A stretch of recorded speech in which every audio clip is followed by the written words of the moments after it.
Hello, everybody, and welcome to a new episode of the MinnMax Show, a place about games, friends, and getting better. Thank you for joining us. I'm Ben Hansen, once again joined by Janet Garcia. Hello. Joined by Jacob Geller. JG Squad. Arr, save that for later once Kyle bows out, but Kyle Hilliard's here as well. Very curious what the JG Squad is now. Oh, you'll find out when you listen. And then Jeff Markiafava is joining us.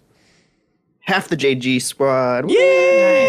J Squad. Freaking JV Squad. On this episode of the podcast, we're covering so many good things. By God, last week we promised it, and this week we're delivering it. We're talking about some personal highlights from the big PlayStation State of Play, running through some things that showed to us in a big way. We're going to be talking about God of War, Sons of Sparta. As of last week, we didn't know that we'd be playing a new God of War game with the next episode, but here we are. We're going to talk all about that. Kyle's going to regale us with what it's like to see in 3 dimensions after playing with the Virtual Boy. Then there's more after that, everybody, because we're talking about Crisol, Theater of Idols. If you like BioShock, open those ears holes, baby. Then we're going to be talking about Mario Tennis Fever, Windblown, Tomb of the Bloodletter, and then back half of the show, of course, we have some great questions submitted over there on Patreon. Thanks, everybody, for wowing us every week by submitting wonderful questions.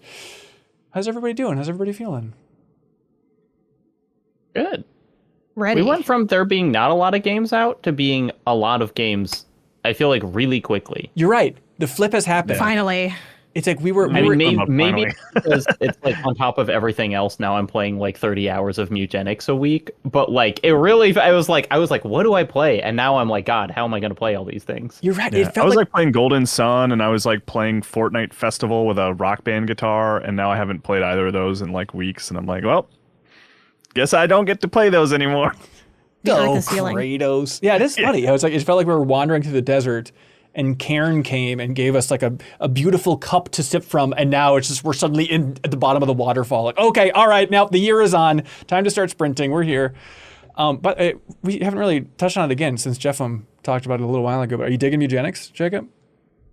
Yeah, I'm really. It's like I'm still kind of early game in that I have played, like 20 hours, but like I can see it expanding in front of me, and I'm like, oh, this is an abyss. Like, this will go forever. So I'm still curious about that idea of, like, what is it that is just expanding? Just the potential of, like, systems interacting and stuff? Or is it, like, zooming out and it's like, oh, it's a whole new style of game now? No, it's like they don't really give you the ability to, like they keep increasing your ability to like hone in on your cat breeding. Like they give you increasingly more detailed stats about each cat, and so you can kind of like think more about like how you're doing it. But then it is, it's like you just have your runs, but they something that they do that's really cool is like, okay, in this run you have to bring this item to, like this last world. And while your cat is holding this item, they can't level up, and so it's like they're kind of like implementing challenge runs into the story of the game and the kind of like progression. It's just like it's so cool. And no 2 runs I have played have been like remotely resembled each other. Right. The cats end up so different. So yeah, it's like we should have another check-in in a couple weeks, because I think then I'll have an even more different perspective on it. Yeah, for sure, because I know Leo's getting into it too, and he can be on in the future too, because like, yeah, I'm going to be out on vacation the next 2 weeks, but the show will go on.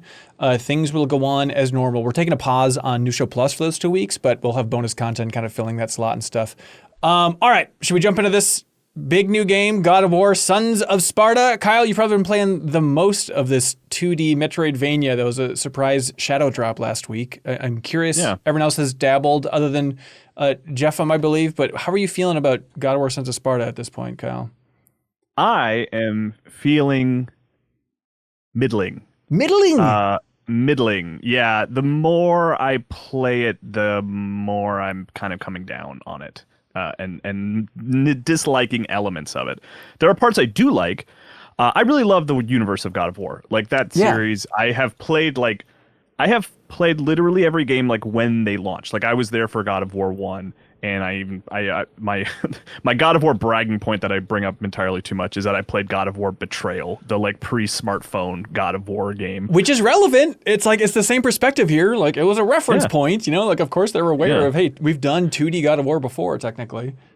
Yeah, and so like I love being in that world. I really like seeing young Kratos. I like seeing his brother. I like the framing of him talking to his daughter. I like all those things. I like the dialogue.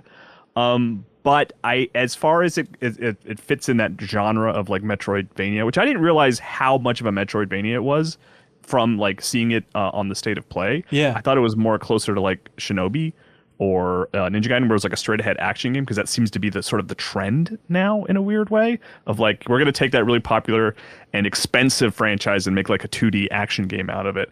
But it's just, it's like individual moments and making my way around is where it's kind of like, it's not really clicking for me. It's like the sort of the like little things like the placement of enemies on platforms and like the combat is pretty underwhelming. It's just a lot of rolling behind enemies and trying to poke them in the back with your stick. And yeah, it is a game that I think if I wasn't reviewing it for Game Informer, I probably would have put it down by now and been a little bummed that like, this is maybe the worst God of War game. I don't know. I mean, that mobile game almost doesn't count, but yeah, like I'm not loving it. Yeah. Kyle, I haven't played Betrayal, but otherwise it's like you're missing out, dude, on a Nokia. No, it's not great. It's like I have beat every campaign that is in the God of War chronology. You know, it's like I've done them all. I've seen. I like that it's like. This game made me think like, oh, it's kind of Star Wars-y, and they keep trying to find parts of Kratos' timeline that they can like shove in a new thing. Right. Like, oh, technically we don't know what he was doing when he was a kid in Sparta. But it's the problem is that like you can't just be a decent Metroidvania when we are overflowing with exceptional ones. That it's like nothing is overtly bad here, but also there's not really anything that I've got from the game that I'm like, that's its thing. Like other than the property itself, other than having Kratos as a character, that's it. Like the combat is not that interesting. The world design that I've seen is not that interesting. The puzzles, the navigation, nothing is like standing out as like this is better than other Metroidvanias. And when you have Silk Song, Nine Souls, Prince of Persia, blah blah blah, listen to the pew pew bang. Like when you have so many good Metroidvanias, it's just kind of not enough to be fine.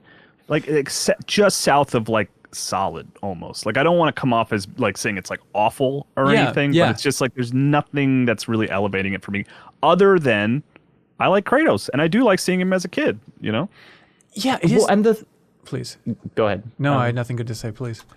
Kyle, the thing that I'm wondering, and I want to know as well, is like, so it's a frame story where it is Kratos talking to his Greek daughter Calliope, who look, anyone who knows the God of War franchise knows that relationship didn't end well. But like he's telling her a story, telling her a story about like what it was like to be a kind of Spartan.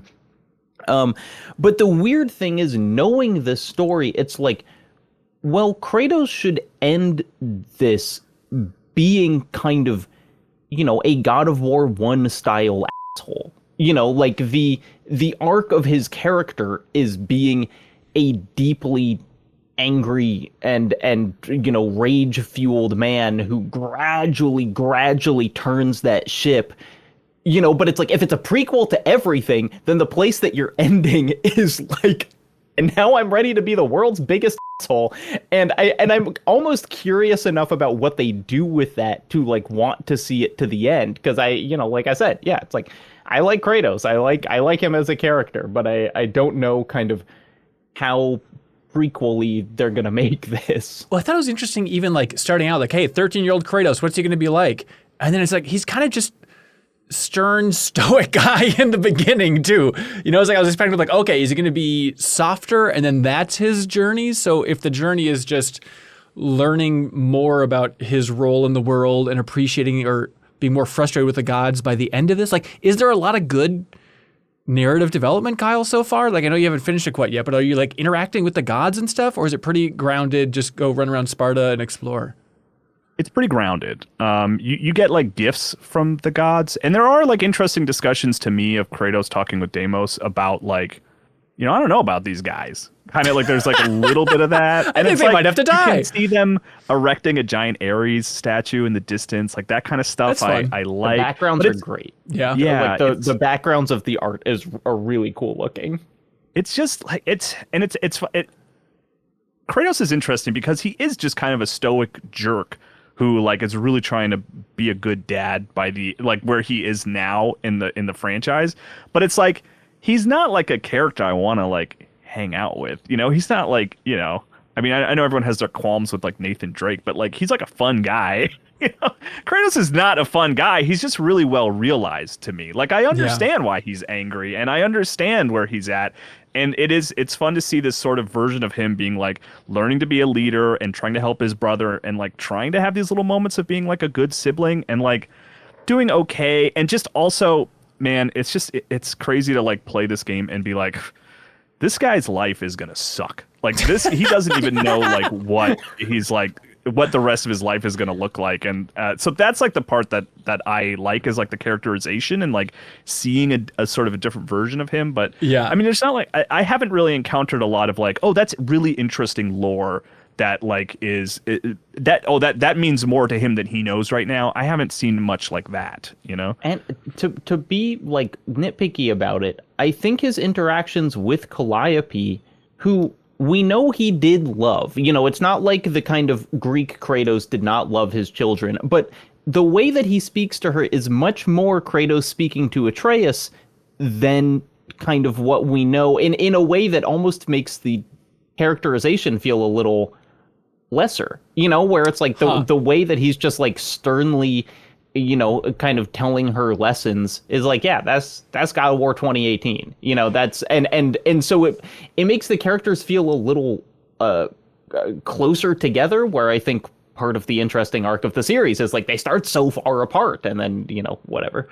Yeah. So but isn't this before he kind of becomes bitter because like Calliope's still there? So wouldn't he be like that is presumably a great point. like that is true more chill? So I found that to be like in line with what makes sense. I think where the characterization falters for me a bit is it feels like they didn't really know what to do with like this Sparta Kratos in terms of personality. Like he actually, I would argue he isn't really stern at all. I think he's just a guy. Like he doesn't feel like he's Kratos other than a few glimpses at like one thing I really liked. I'm about like 4 hours or so into it was there's like a scene where they kind of encounter an oracle, and the oracle says something like really vague for like what they're looking for somebody, like you'll find him when you see him, and the brother's like, I could have told us that, you know. And I think there's some fun pockets of humor and playfulness here, and I like that little nod of, you know, then you flash like forward to like Calliope talking with Kratos, being like, you seem like you had so much more faith in the gods then. And he's like, well, you know, it's complicated. And I liked that layer. Angle. And I think that's when they're kind of cooking narratively. But in the moment to moment characterization, it is a little bit like, who was Kratos before? Ooh, I don't really know. Maybe we'll throw in a couple of jokes about like him flirting with this person and that'll be something. And it's like, it kind of is, but it doesn't made fully work. There's a line later on that topic real quick for you, where like his brother is like accusing him of like not liking music, you know, and like it's like who doesn't like music? And Kratos is like, music is for like keeping soldiers in step on the battlefield. Like what else? And I like that kind of stuff. Yeah. That stuff Kratos, just wait till God of War 3 when you play that Guitar Hero harp it's game. kind of, it's not nearly as good, but it is kind of giving Teen Titans in that way, where it's like a cutesy, like Lego-y version of what the characters are, which I think makes sense for like it being a 2D game, for it looking like this was a game that I didn't play on PSP kind of vibe and having that energy. Yeah. Like where I land on it is I think this game is good, but I think it's barely good, which is the worst kind of good you can be. I think it just skirts by. My initial like reaction playing this is I booted it up and I'm like, love this. It's simple, it's chill, it's cozy. I don't think it's gonna light my world on fire, but I'm liking it. The nostalgia of God of War does hit hard. Like opening that first chest and having the orbs zoop to you. I was like, oh my God, I'm getting old. Because I'm one of those gamers who's like, I liked it because I'm obsessed with this IP kind of thing. So it was interesting to kind of have to parse that out too. I do think the God of War of it all is both helping and hurting this game. I think it helps it in that it got all of us to automatically play it in a way that doesn't happen for a lot of games. You know, there's a lot of games out there. It's hard for us to all like sync up, but like we all like God of War, so we played this game. But it's also hurting it because I think there's that desire for more, where I think if this was like a nameless game, there'd be less people playing it, but they wouldn't be as mad about the parts that aren't as good. So I kind of am meeting in the middle where I'm like, I think this is giving very like scraping by as like a 7 out of 10 game for me. It's very hot and cold. Like when I first started it, I'm like, yeah, I'm into this. Then I kept playing and I'm like, I'm getting a lot of objective pop-ups and a lot of information, and I kind of just want to go. I want to feel free to explore in a Metroidvania because that's what it's supposed to be for. And then I kind of put it down, came back. Then I said, wait, they're kind of cooking again. And then I'm like, oh no, the bosses are too spongy. It's not working. Then I'm like, so I'm kind of getting pulled in and out of it. I think what's making me want to see it through, besides just the fact that like the content of it all, like, and the fascination of like, what is this game going to be? And I'm curious to see what comes of it and to talk more about it. But what's pulling me through is I'm liking seeing what ideas they try. I don't think they're wildly successful in anything, but I'm liking the glimpses. Like I got to an area where you have like challenge rooms and I'm like, oh, okay, this is something kind of like and obviously it's not unique to them, you know, freaking Silksong has challenge rooms. Like that's not a thing they invented. Yeah. But just seeing the ways that they're like playing with the Metroidvania space and trying to get more out of kind of a narrow array of mechanics, seeing how they're trying to translate the 3D to the 2D. I think they're doing too much. I don't like how many different colors are all for the enemies. You're blue, you're yellow, you're red. I can't keep it all straight in my head. So I do think it's a little messy, but I think in the mess is a level of ambition that does kind of elevate it above for me being kind of on that middling end. But I understand why you get there because it's constantly undulating between the two for me in my experience. But when it's hitting, it is kind of really hitting. Yeah. But it's a weird game where I put it down and then I'm like, well, that wasn't that good. And then I'm like, who wants to play more? I kind of do. I don't know. I'm very hot and cold on it. That's a good way to put it, Janet. I'm feeling some really, and I know it's kind of like damning praise that I think, I mean, not that you use sometimes, Ben, which I think is good, is like, I am glad it exists. Oh, I'm so glad you said that, Kyle. I'm so glad you said that. Not like, I like the approach of like, we're gonna take Kratos and we're gonna make like a 2D action game with it, and it's gonna be like narratively relevant. You know, like it gives us a God of War game because we're not gonna be playing one anytime soon. I think, right? Realistically, so like I'm not angry at it, but it's just like it's not great. You know, it's kind of where I'm at. It's a weird feeling where like seeing the announcement and playing the beginning. It's just my feeling is like, what good get for Mega Cat Studios? Hell of a pitch. This the was like backyard sports developer. Exactly. Right? Yeah. I mean, the last big game, maybe it was like the Angry Video Game Nerd 8-bit game and WrestleQuest. It's like big games. It's like, but the studio in Pittsburgh, it's like whatever they did to like land this deal. This was like something that should have been a cool pitch from an indie studio, and the publisher says, hey, maybe, call us back in a year. Let's see. But like the fact that this got across the finish line, and the part that's really fascinating is it's like that indie studio that gets to work on this. But then the narrative, like the writing team, are like the narrative leads now, you know, for God of War. So it's Matt Sophos and Richard Gobert. Sorry, I forget how to pronounce his last name. And so it's like they are the lead writers for the last two God of War games. And the fact that they're working on this is interesting, that it got that big of a push from Santa Monica. But trying to figure out now the different layers of Kratos, whereas like I was never really into the original God of War trilogy. 2018 has really turned me around in a big way. So now it's just so weird to be like, oh, so now there's like a different old Kratos voice because they brought back T.C. Carson, which I understand hardcore fans. I can imagine the excitement if that was David Hayter. I'm like, okay, I think I know what that feels like to have T.C. Carson come back for fans. But it's like now there's like, you know, 2018 God of War voice, then T.C. Carson, and then also there's a new young Kratos. Just to have this character that's so iconic now be voiced by three different people is really odd.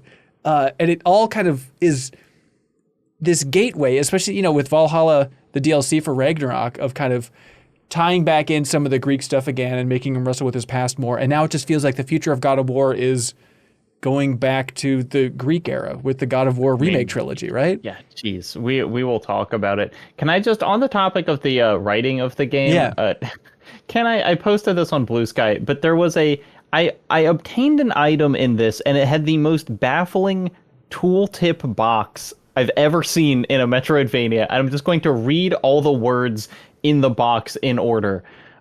Scopos, bust power.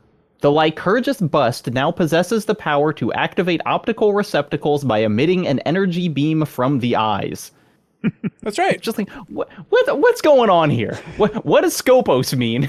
Why is Lycurgus a word that reoccurs over and over in this? And then it's just like, it shoots lasers. No, it activates optical receptacles by emitting an energy beam from its eyes. It's perfect. It's got to be through that layer of translation of just things. They talked different back then. Let's see. And then specifically, what you left out of that too, Jacob, was the prompt after, which is press and hold L2 to look, L to aim, thereafter. And it's like at a certain point, thereafter. Let's get out of universe. And I think, I don't know. I think I am kind of sick, and I'll be willing to admit that on this podcast. There is something where I'm like, I want to see more of the slight mess of this, because it's an interesting attempt that I think they fall into a lot of the pitfalls that like plague the Metroidvania genre, or maybe in a way trying to avoid the pitfalls takes away some of the juice out of it. It's a little too like navigationally like both frictionless but also small. And I'm still really early, Kyle. I'd love for you to speak to this as the person that's furthest along. Like, it starts off very linear, which isn't abnormal for a Metroidvania. Like some of the classic ones are like, go here, and are kind of full of pop-ups and extra stuff. But I keep kind of waiting to get like space to breathe, and I feel like I keep not getting that. Does that change over time? Like, how do you like that in the context of the Metroidvania genre? Because that was a big thing that stuck out to me in my first couple hours. It is not super open-ended. It is pretty straightforward, and I think you can turn off that like go here icon in the settings if you want, but I don't want to. I don't want that. I would like to have an idea of where to go, but it is pretty straightforward in terms of like, go here, okay, and now the next section is actually going to be pretty close, and go here, and going back home to like use your metal that you find to upgrade and stuff is actually kind of a whole to do, because all the sort of fast travel places are like, none of them are really close to the main city or anything like that. So it is pretty linear, but I actually don't mind that aspect of the game. I like that it keeps the pace pretty strong, you know, and so I'm okay with that. But yeah, it's not very open-ended. There are specific places you need to go for the story to progress. On the positive note, I think the music's really cool. You know, it's like Bear McCreary and his team coming back to the music for it and having kind of like a retro vibe to God of War music and like little nods to future songs. I think is really cool. But do they use the original God of War theme anymore in here, Kyle? I'm wondering, since Bear didn't compose that, like you think that would be like the big splash screen moment of like, we're back to Greece, but I haven't heard it yet. Yeah, I don't think I have. Weird. Or if I have, it's been very subtle. But yeah, that does feel like maybe like a final boss kind of thing. Yeah. Curious to see once you finish what's it. the final boss of this game even gonna be? Because it's just like they're gonna have to Yourself like create from the a future. new big bad in Puberty. Kratos' life. And on the topic of things that we like, just recognizing, it's like it's really fun to see the classic God of War enemies in 2D pixel art form. Yeah. Like I like when you see the Minotaur and you're like, I have killed 1,000 of those dudes, but I've never seen them in, you know, cute little pixel art. So it's like all of the things that I like about this game come down to I like the God of War franchise, which I guess makes me, you know, easy. But the takedowns are like really cool, like where it's like, oh, I think we're back. Like it gives you just enough where I'm like, what if we finished it? Like, you know what I mean? Like it's that kind of like toxicity. For one good and one bad, that was my good. The wall jump in this, the wall jump slide cling is horrible. What's going on with that? Horrible.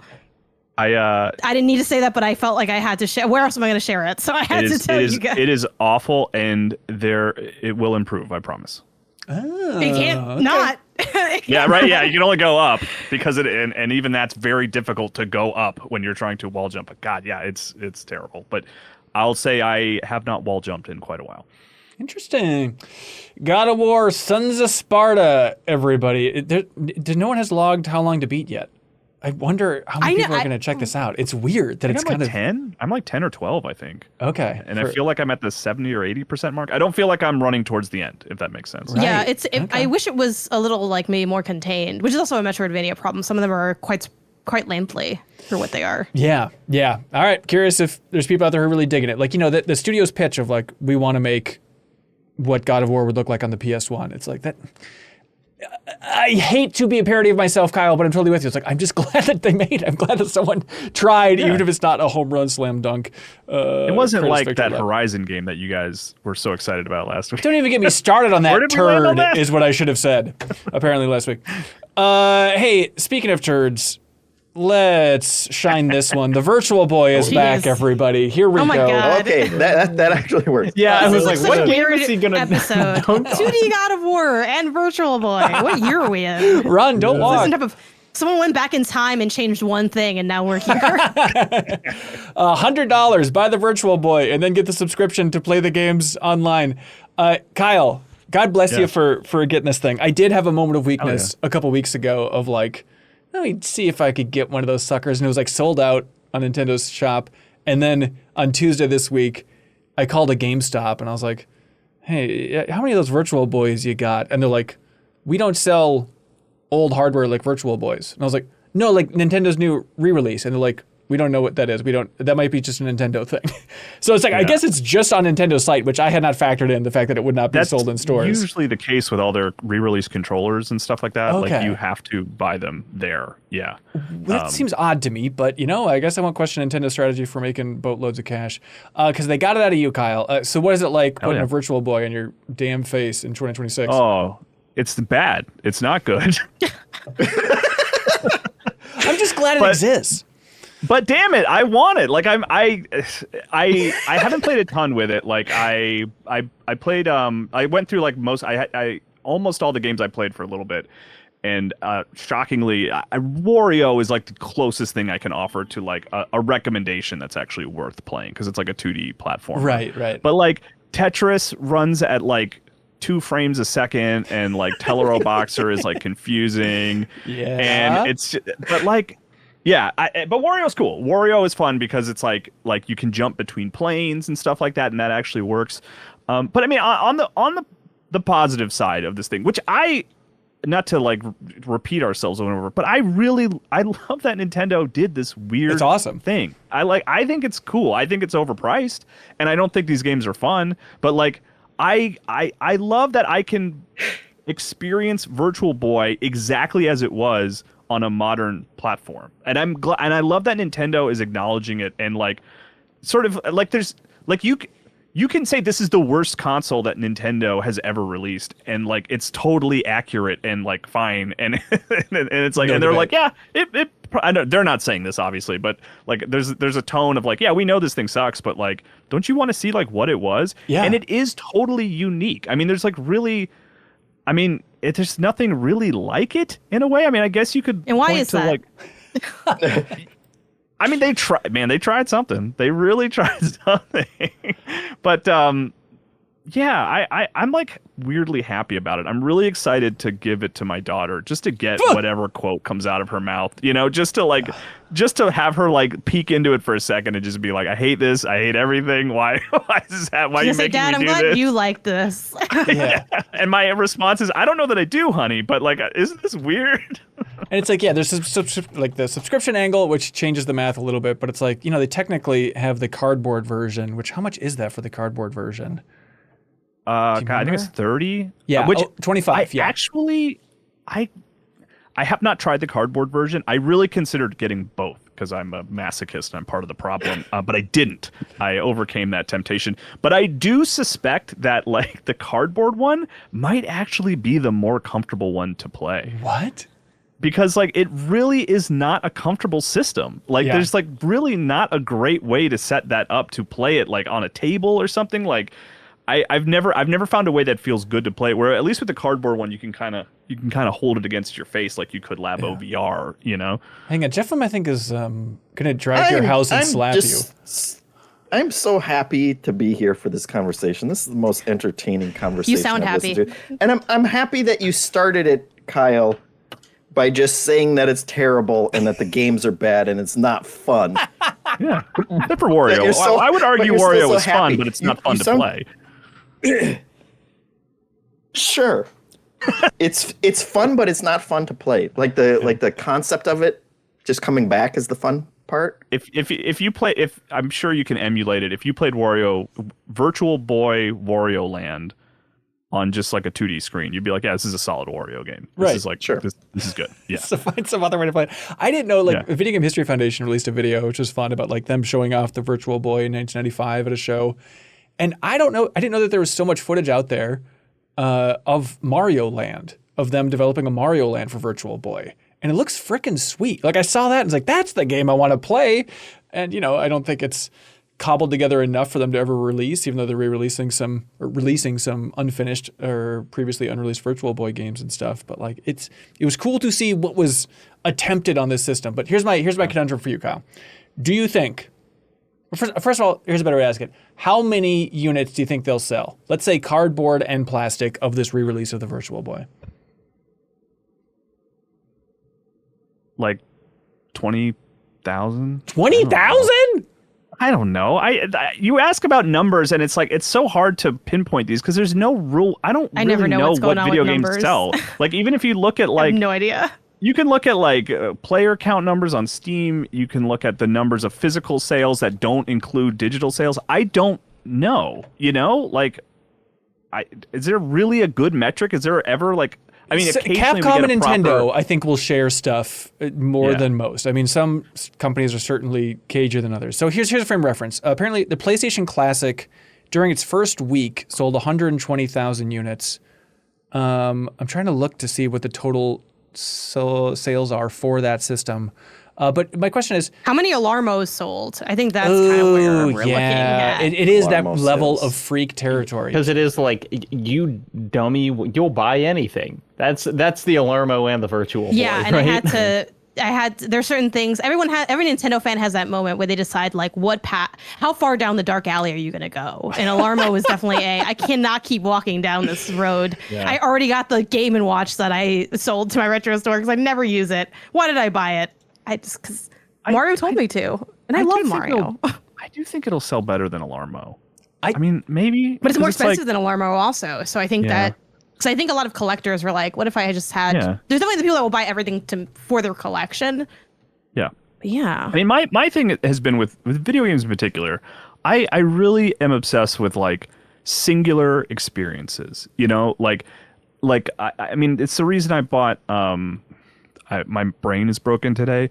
The Playdate. Oh yeah. I bought the Playdate because it's like those games using that turnstile, like that's the only way to play that. The only way to play Half-Life Alyx is like through VR. I'm really obsessed with these like individual experiences that could only be played one way. And the reason I'm so happy that Nintendo went through the trouble of creating this thing is because it gives us that access to that library of games that we thought was never going to exist anymore. They didn't care. If they didn't do it on 3DS, when were they going to do it? And the fact that it's like, this is how you could play them. I mean, it's like, it wasn't good and it was a failure, but like, this was what we were trying to do, and this is what it's like to play it. And it is a perfect analogy of playing, because I recently played Virtual Boy proper. I played through Wario Land like a year or two ago. Yeah. And like this feels exactly like it. And it's even like a little higher resolution, which is nice. Like it looks cleaner with the Switch 2 screen. And that's why I'm so like happy about it, even though like I can't in good conscience like recommend it to you and be like, yeah, no, you should check out this thing. It's cool. It's like, I just love the idea that it's like there was only one way to play this really radical idea that Nintendo had that didn't work, and you can do it today. And it works exactly as it did back then. That is sweet. And so the original Virtual Boy, where I was going with this, is it sold 770,000 units. And it's weird to have like a re-release of a system to be like, it might outsell the original. Like, is there a chance they could crack 1 million of these things? Too low, actually, when I said 20,000. I think so. Yeah, especially it's like if it's like, on the landing screen for NSO, like the entire launcher and stuff, and it's like $25, you can play it. Like, is it like small to store on your shelf? Like, what's like, how much real estate is this thing taking up? Get Like, this episode is literally play as I say, not as I do. It's like we're playing these things, so you don't have to. That is the service that we provide. I genuinely don't know where I'm going to put this thing when I'm done playing it on. Let me check my watch Friday. You're so funny. What are we gonna do with you, I also like how Kyle? you're like, I'm not a fan, but I am a fan. This is like you and Avatar all over again. You have this weird like. Why would you claim I almost these mentioned brands? that as my obsession with individual experiences You're because right. I had to go see Avatar in IMAX 3D with the high frame rate because like once that leaves the theater, I cannot experience the movie that way. It does not exist in that form. You cannot watch that unless they change something. You cannot buy that movie on a disc and put it in your Xbox or whatever and watch it with a high frame rate at home. Like the only chance to do it was like a few months ago, and like.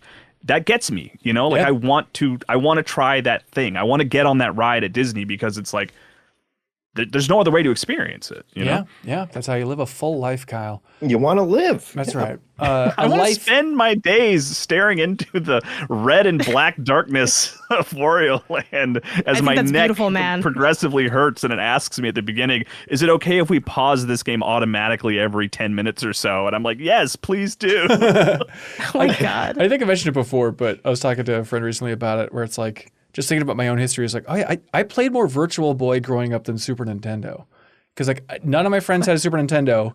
They were Genesis people, like normal human beings. But then like my friend had a Virtual Boy, and now looking back, it's like I just want to talk to like his mom to be like, why did you buy him a Virtual Boy? I just want to know the history of like why a Virtual Boy of all things. It's very important, and so I She did the have best she memories could with the information she yeah, had. you then. know, it's We like let the woman rest. it's the next Game Boy. What are you gonna do? I also have that thing, which I don't know, depending on ages for you guys, if you had, but like I was young enough where like I saw the release of the Virtual Boy, and I have a memory of like at a Sears, like trying desperately to like look into the future while my mom was like around shopping for clothes, and like I was not tall enough to like get it to the position where it was like working. So I was just like, I think this is amazing, but it kind of looks like crap, but maybe I just don't understand it, or maybe I just need to grow a couple inches. So it's like it's this like childhood thing that I felt like I missed out on, which is why it had become kind of an obsession for me. And now you're all grown up, Kyle. Now I'm all grown up. It's beautiful. You can't With tell. my own money to waste. Yeah. On. And Sears is not doing so well these days. I gotta tell you. They went all in on Virtual Boy. What were they thinking? Yeah. Yeah, you're not going to be able to see her after you play Virtual Boy a little more, and it rots your eyes out. All right, Kyle, thanks for being here, buddy. I'll let you get back to Virtual Boy games. Goodbye. Hell yeah. Thank you. Oh, Clap. should I clap? Yeah. All right, now that Kyle's gone, let's talk about stuff that he wouldn't understand. Getting good ingredients in your body fast. I'm talking about 35 grams of protein, something Kyle maybe has had throughout his entire life. Does anybody else want to dunk on Kyle in this moment? It's really satisfying. Yeah. No, he's thank you, I'm full. So emaciated and unhealthy looking. Yeah, that's why he needs some Huel, baby!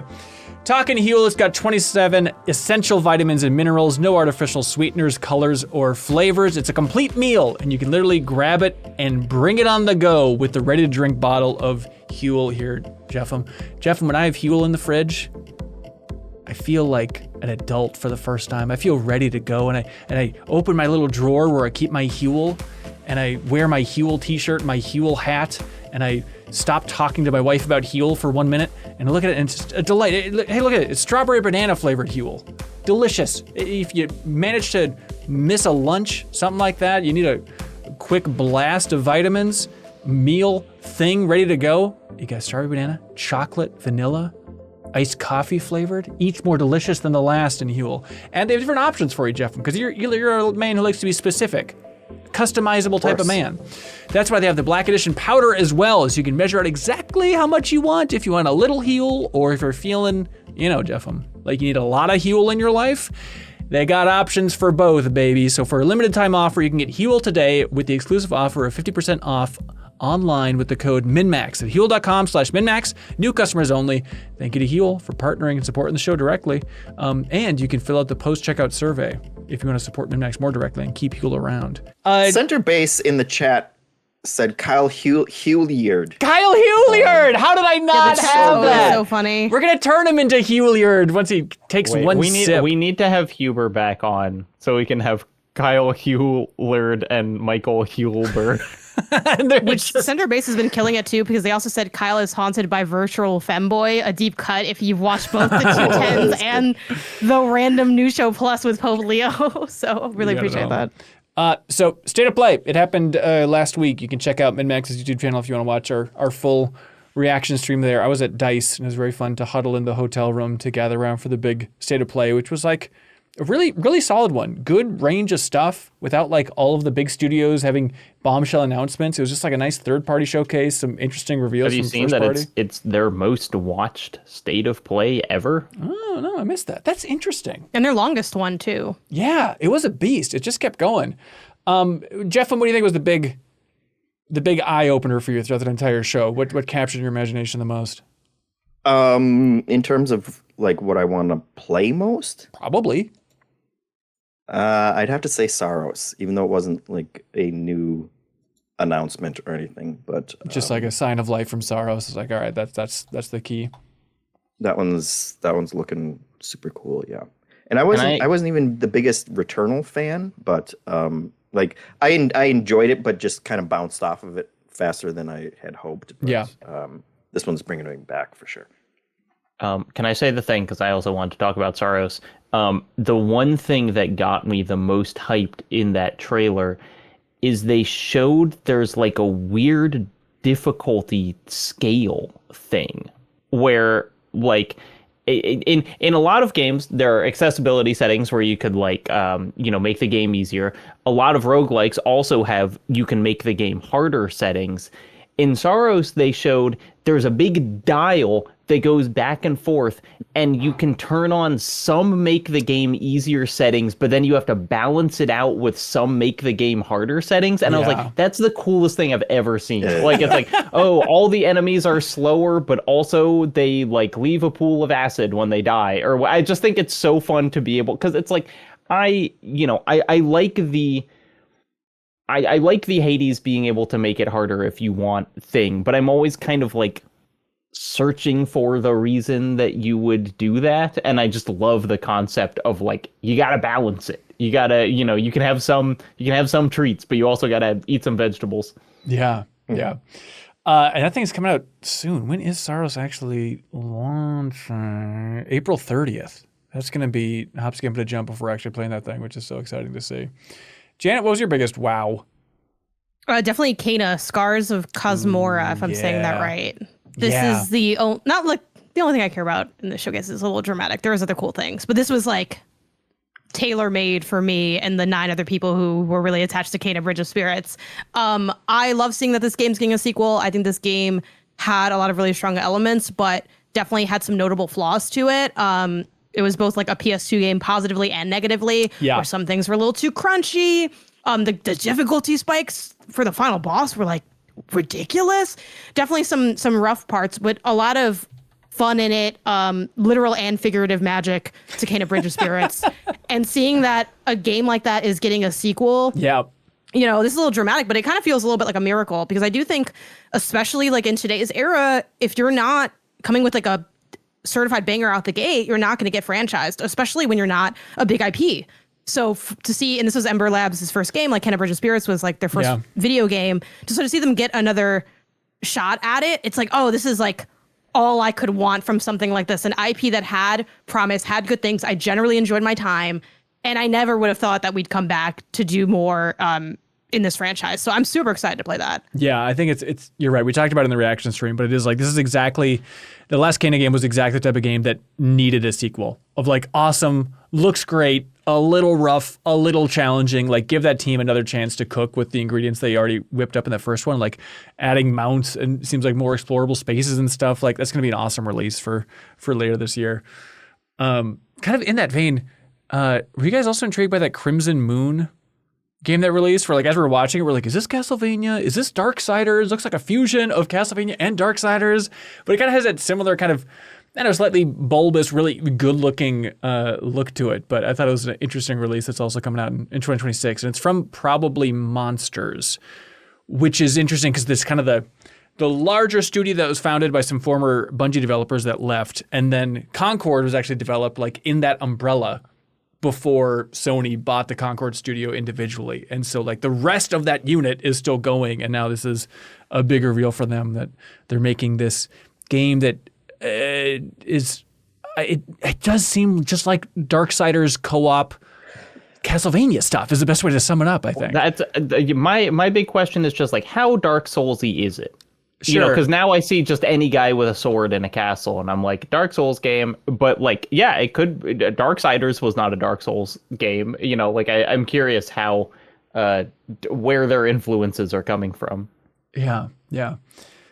Jacob, what about for you? Other than the difficulty slider, what was the biggest thing? Well, difficulty slider really my 1, 2, and 3. But I was excited to see that they are making a John Wick video game. That is designed to look like the John Wick films, because there have been 2 John Wick video games, and one was John Wick Hex, which I believe reviewed pretty well, but was just like, you know, it's like a tactics game. It's not really what you picture when you say John Wick game. And we were watching this, and John Wick was throwing knives into people's faces, and all of you were like, and I was like, this is a franchise about throwing knives into people's faces. That's what he does. What do you want? And so it's like, I'm very excited if they can pull it off to do an effective kind of gun kata game, because there really kind of aren't that many of those, you know, of like using gun in very close quarter situations alongside melee combat. I played a demo at SGF for, God, what was it? It's some game where you have like spray paint and you're doing this. It reminded me of Wet on the PS3. I'm so sorry. I'll look this up eventually. But like, you know, that's a very particular niche for me, and it's not as well represented as you would think it would be. Yeah, it is. I'm trying to think of like the closest we've got, and strangely enough, it's like, is it super hot in VR? Is the best John Wick game that we have so far? I think totally. I think that's what it is. Yeah, and so like, how do they do it? Are they going to have slow motion, or is it just going to be a matter of precise controls, and it'll make you feel wildly in control of? That game that I was trying to think of was called Spine, by the way. Spine. My guess is it's going to be what the Spine was like kind of Arkham Combat-y, but just like you have a gun button in addition to your like punch buttons, and then maybe with lots of ways to pick up and throw things as well. My guess is it's going to be fairly accessible. Like, I don't think it's going to be like a, you know, Sifu level masters only kind of game. Right. But whatever it is, you know, I like the John Wick franchise, and they got Keanu's face in it. Keanu in a video game. Johnny Silverhand. Can you believe it? It's weird to see that it's like Saber Interactive doing it, where they've just been mopping up so many licenses. You know, they got that Jurassic Park survival game, which they need to get cranking on. Start working on that thing. Get it out the door. And then they get, you know, John Carpenter's Toxic Commandos and stuff like that coming out. But just like to add another huge IP on their bucket is interesting here. You know which one stood out to me? Was that game that they pitched as like, it's from people who worked on Tenchu back in the day, and it was that Yakoh, I'm sorry I'm pronouncing it poorly, but Yakoh Shinobi Ops, where it's like a co-op isometric ninja game. But it looked really cool, and it turns out it's from Acquire, who, I forgot this lineage, but they were the original developers of Tenchu before From Software took it over. And you might know them better as developers of Mario and Luigi Brothership and Octopath Traveler. But now this is them kind of going back to their Tenchu roots, even though they don't have the rights to Tenchu anymore, and just making this isometric stealth game that it has a really cool kind of vision cone, so everything kind of blacked out where you're not looking, so you can still be surprised and stuff as you're navigating around these spaces. But it seems funky and cool, and something about like that perspective. I don't know what it is. Maybe it's just my love of RTS is coming through or something. But if I see something from that higher camera perspective, it just makes me feel like I can do this. I'm not going to be intimidated by this gameplay. Like, it just seems it's going to be easier that way. Yeah, it definitely has the kind of the style and feeling of the games by Me Games. Yes. Like Desperados and Shadow Tactics. Yep. Were the Cursed first Crew? things that I thought. Yeah.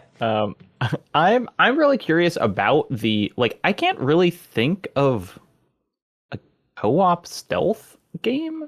I'm sure they're out there, but like you know, a like fully, this is not a game where you can go quiet until you get loud and then it's all guns blazing, but like no, you're supposed to be sneaky the whole time. It seems like you could get really into that with, like, you know, if you got a group of friends who's all playing it, you could get super like, okay, you know, throw your ninja star, 3, 2, 1, I'll go strangle the guy, you know, like you could get very video game presentation tacticsy with it. Isn't that our dream, is to feel like we're living through a Ubisoft presentation from 2014? It's going to be awesome. That's right. No, like, it made me think of, I don't know if you guys saw that PUBG Blind Spot. Did you see that new PUBG game that they released that it feels like no one's talking about? It's free to play, but it's also from that perspective, like an isometric perspective. And it kind of is similar in a strange way to this game in that it's a lot of dealing with shadows. And like wherever you're not looking with your gun, you can't see what's happening there. And so you can still pop out and surprise people and stuff. But I jumped in and played a little bit of that last week as well. And it's just weird how with that game too, it made me feel like, well, PUBG, I loved it back in 2017. I kind of fell off in a big way. I'm not that great at shooters. I don't know if I can really compete. But even having like a competitive game that's from this isometric perspective, it's like, I feel like I can compete in this. Throw me in, match make me, let's go. It's like, how good could you possibly be at this? If you're not at that higher level tier, I feel like I can handle anything from this perspective. So it's kind of liberating in a fun way. So Yakoh, Shinobi Ops is the name of that ninja game. From ninja to big chicken. Yeah. Can we talk about Project Windless? I love nothing more than to talk about Project Windless, other than the fact that they announced it with the project name, which drives me nuts. It looks awesome.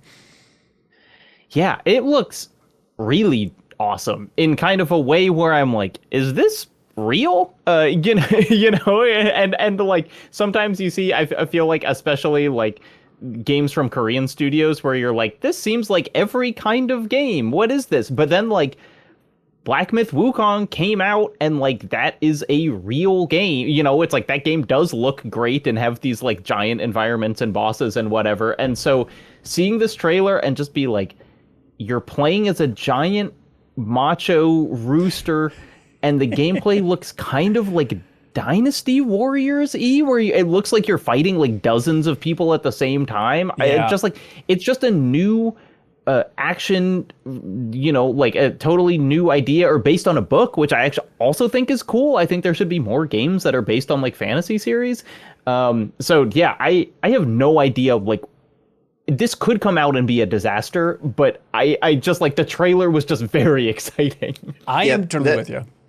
That was one where I didn't watch they play right when it happened, and I just saw pictures of the rooster. And so once I started watching it, I was like, oh my god, this is amazing. And then they finally showed him, and I was like, oh, this is the chicken game? Like, what is happening? And then the rest of the trailer like won me over again. And it's like, I really don't want to play as a giant stupid chicken, but like everything else that is going on in there, the Dynasty, I also thought of Dynasty Warriors, but it seems like the combat is like more detailed than that. It seems like the kind of, you know, like any other kind of action RPG game. It's just there's tons of like, you're just in the middle of giant wars all the time. And that looks so intriguing to me that I'll still have to at least try it despite playing as a giant chicken. It's so weird. It's a bold choice. So it's like a couple things. So it's from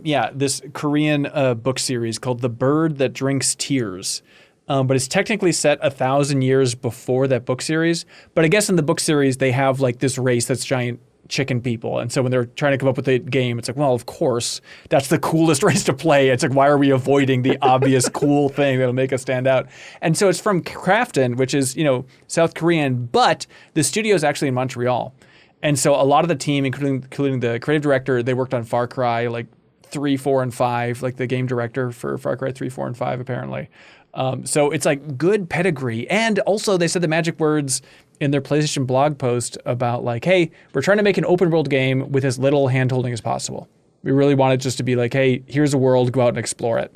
And so if we're just Breath of the Wild exploring this world and fighting hordes of Dynasty Warriors like enemies as a giant chicken man, like, hell yeah, I'll play that. That's even kind of more confusing in a way, because it's like Dynasty Warrior games are not open world. Right. It seems weird if you just had like hundreds of enemies in every direction. See those mountains? You can go there and there will be 1,000 guys to fight on top of it. You know the fan base that's getting all hot and heavy over this game, though? The Biomutant freaks are coming back out. I feel like it's that same enthusiasm. Oh my God. Remember Biomutant? I do remember Biomutant. It really was not good at all. No, but it could be great, and we want animal big open world games, please. They're out there. Toss them out. What else you guys got you want to talk about? Castlevania. Castlevania. Curse. I Hell saw this. yeah. I also didn't watch it live and kind of just caught things after the fact. And I was like, Castlevania, motion twin. Please say it's not another roguelike. It's just not my genre or style. And it's not. And I'm like, oh my God, I can progress. Yeah, again, I've liked some rogue games, but by and large, it's not a genre that excites me. Yeah. So this being like, I get Metroidvania. I know people get mad when you call it Castlevania game Metroidvania because it's part of the same, whatever, right? Mm-hmm. That genre of game, RPG, action, they have such a good style.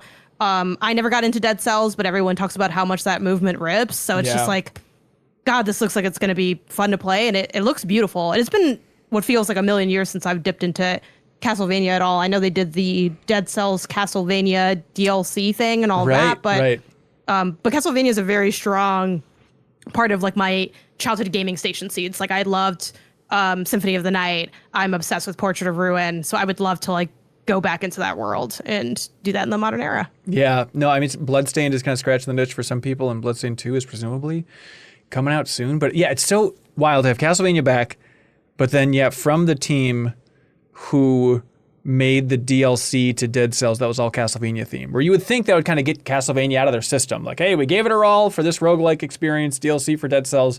But the fact that oh no, that was just proving ground for Konami, for them to be like, all right, now take the entire license and run with it. It seems awesome. And yeah, they show a map. It seems like, Castlevania is hell. I hope all the hardcore fans are gog over this thing. There is one shot in the trailer that I don't understand, where they open a chest and there's a card with a whip on it. You know what I'm talking about? And it's just one little moment. And in the write-up on the PlayStation blog, they make it seem like, hey, it's Castlevania action. You'll have the whip the entire time. But I just don't know what that shot was. I don't know what it could be conveying, if not some... Castlevania games have, Symphony of the Night has, inventory, right? You're getting... So it's just them getting the whip, and it just looks like a card for the presentation? An upgrade? I don't know. I mean, it could be... could be anything, but that is interesting.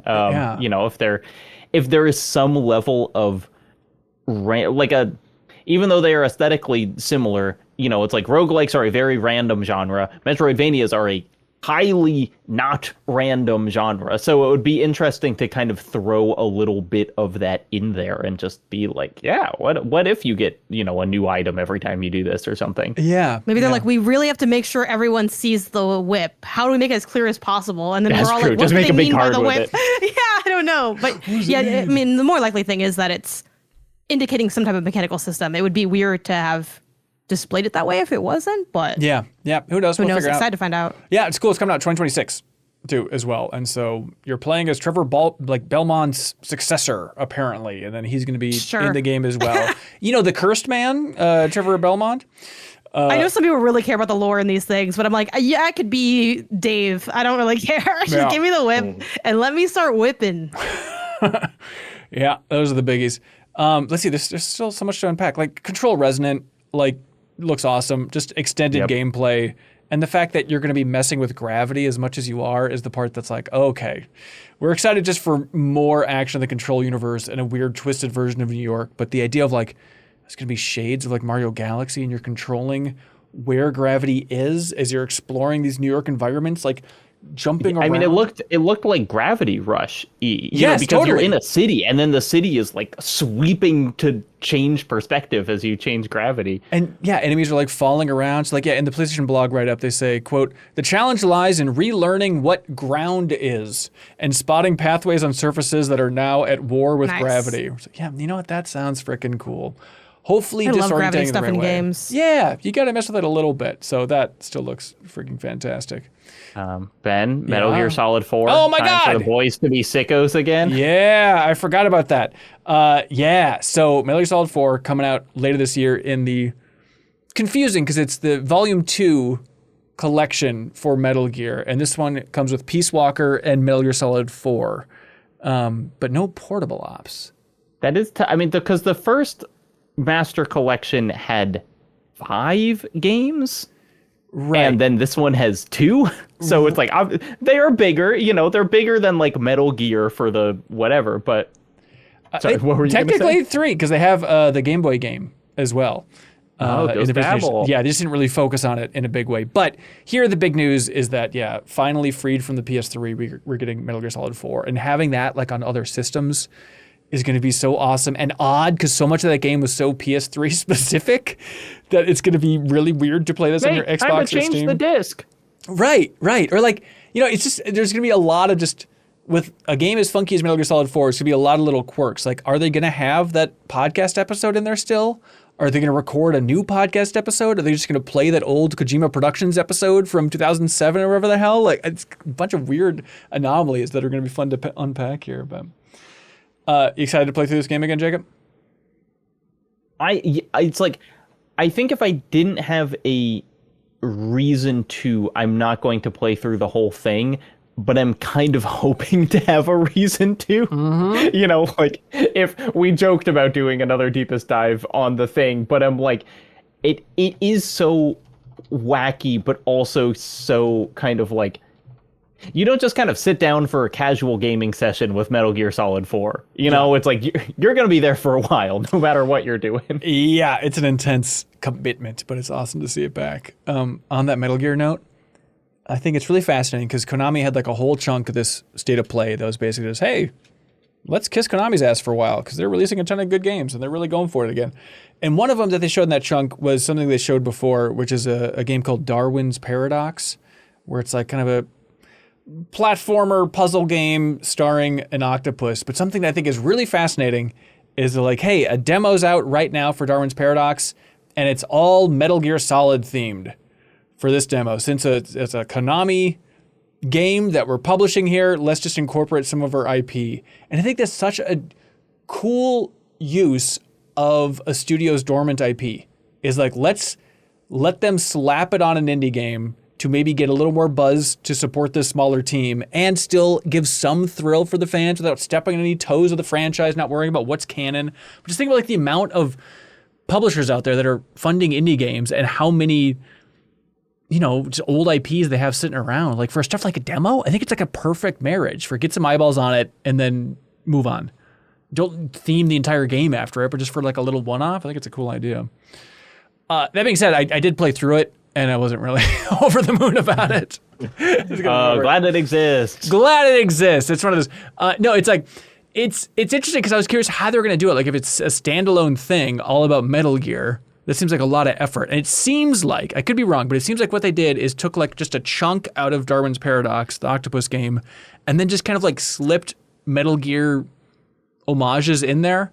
Like, hey, in this section we'll have like a shadow on the wall that's like a beauty from Metal Gear Solid 4, or like there's a stealth section, and so we'll just put like the Metal Gear alert sound effect in there when they get found, or there's kind of a siren in the background. Let's make that a siren from Metal Gear Solid 1, or let's have a Metal Gear Rex like in the distance, or I guess you have to climb on it a little bit, but you can definitely dodge it. So I'm really curious to see like when the final game comes out, if it's just going to be one-to-one those environments, except it just won't have a Metal Gear Rex sitting there in the middle of the silo. Take it back out. I mean, you could. I think that's probably what they're doing. It'd be the most efficient way to go about it. But the game itself, it's like, it feels a little bit like an Abe's Odyssey or something, where it's just, you're dying a lot. It's just a lot of fail states. And it's one of those games that you're going through and being like, where's the fun part exactly? I'm slowly making my way through this experience, but I don't know when I'm supposed to be like, Eureka! Fun is being had, but still curious about it when Darwin's Paradox comes out, which is like April 2nd. Other biggies that we haven't hit yet from State of Play? Silent Hill Townfall. Oh, yeah. I don't know how much I'm actually going to enjoy it, but it looked like classic Silent Hill 2 coded kind of Silent Hill stuff, and maybe it's just the piano melody that they started playing, and I was like, yes, this is my era of Silent Hill that I want more of. I'm really excited for this. I love that it's set in like a small Scottish town, which is so cool. And Silent Hill F got so much mileage out of like kind of not being in just the generic American city that the early Silent Hills were in. The protagonist seems interesting. I mean, it's like Silent Hill F, as far as I'm concerned, a home run for like making the Silent Hill franchise a meaningful one in horror again. Yeah. And so like I have high hopes for this. Yeah, sweet. It's called Townfall. Would you consider Crisol Theater of Idols a horror game, Jacob? I was thinking about that. I do think it's, you said for fans of BioShock, and I think it's kind of like somewhere between Resident Evil 7 and BioShock. But it's not particularly scary. It's like gross, but it's not scary, I think, is maybe the line. Yeah, I forgot. So I started it last night. I think Jeffem did too. And like, I forgot. It's like, oh, this is the game where your ammo is blood. And you have guns that prick your fingers, and that's how you reload everything. That seems to be like the signature mechanic for this freak show. Mm-hmm. Which is that was the most interesting part to me, outside of like kind of the aesthetic and setting that they're going for in terms of like gameplay. Like that's an interesting twist on the kind of Resident Evil formula where it's like, okay, resources are very scarce, but instead now I'm not scrounging for ammo and like hoping that I find more ammo. It's all just every battle that you get into, like you're resigned to, you're going to lose some health because you have to reload after you do it. And that was kind of the most interesting thing in terms of like the actual exploration.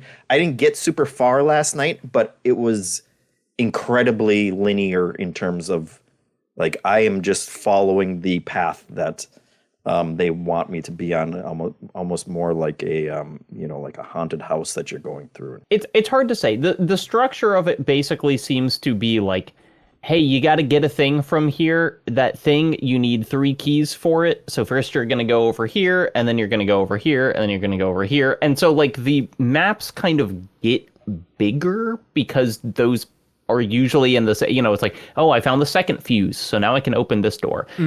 There's not a lot of, it's certainly not a immersive sim adjacent in any way like BioShock is, but I do think that like, one, I think that blood mechanic is freaking genius. Like, I really think it's very, very clever that just kind of like, instead of your health and ammo being 2 resources, they are the same resource. And if you want to shoot your shotgun, presumably to stop yourself from losing a bunch of health, you're going to have to lose some health anyway to reload your shotgun. And then instead of like ammo packs around the world, you just find like a dead pig, and then you can like absorb the blood of the dead pig into you, and then you can reload all your guns. So I just like it again, it's maybe a mechanic I'd like to see explored in a second game, because I've been playing for a while and it hasn't gotten like more complex than it starts out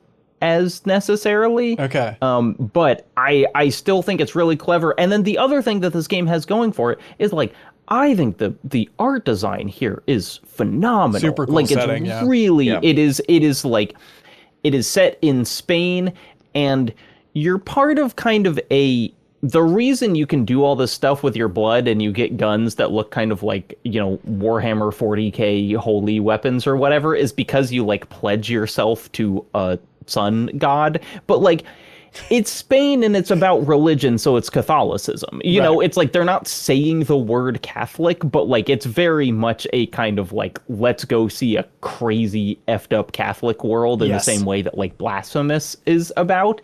And like the enemies that you're fighting are these weird kind of haunted puppet mannequins, and they all like look really interesting, and the just kind of the design on like you have a knife and you have to sharpen your knife. It's like, how do you sharpen your knife? Well, the knife sharpeners are actually all on the backs of motorcycles, and so you have to like find gas for the motorcycle, and then you can like sharpen your knife on it, which I'm pretty sure is like a real thing, that like people would like drive around and sharpen your knives, and that's how they did it. And so there's just all of this, like, it's the locations that you go to are really beautiful and well realized and like have a ton of character in themselves, and so it's just fun for me to like walk from place to place here. Yeah, and like, how much is it? It's pretty cheap, right? Oh yeah, less than $20. That's like wild. Currently on sale for like $16, and it's like, it looks,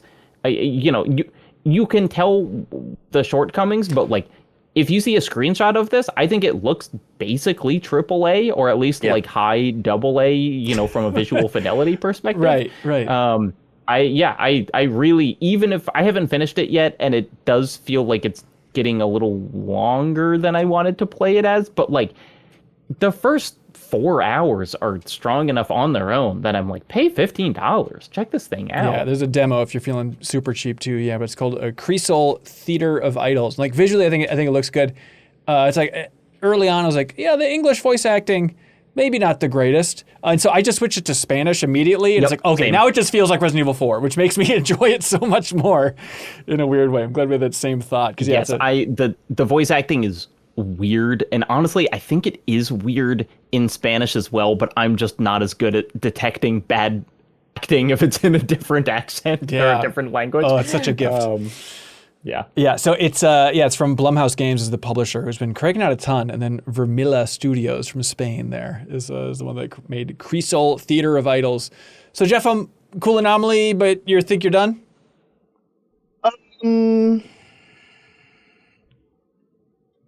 It's hard. He's done. He's done. I realistically probably am done, but it is very intriguing, and it's a smaller scope kind of thing, which is my hesitation of like, if I'm looking for something to play some night and I don't want to play another roguelike, like the fact that it's a little more linear and focused, would be working in its favor in that situation. Yep, I hear you. So.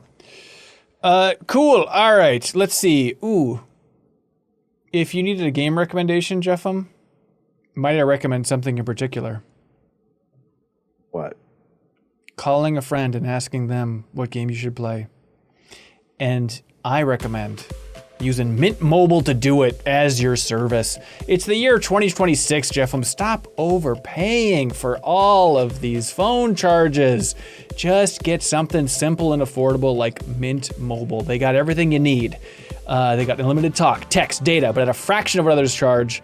And for a limited time, you can get 50% off 3, 6, or 12-month plans of unlimited premium wireless. And you can bring your own phone number. You're running out of excuses not to jump to a more affordable provider. Jenna Garcia, you are a fan of Mint Mobile. You bought the merch, for Christ's sake. Yeah, that's because I'm a millennial, and if I see a cute fox, I'm like, that's kind of appealing to me. So that's really why I was a mark for the merch. But yeah, genuinely, I've had Mint Mobile for a really long time.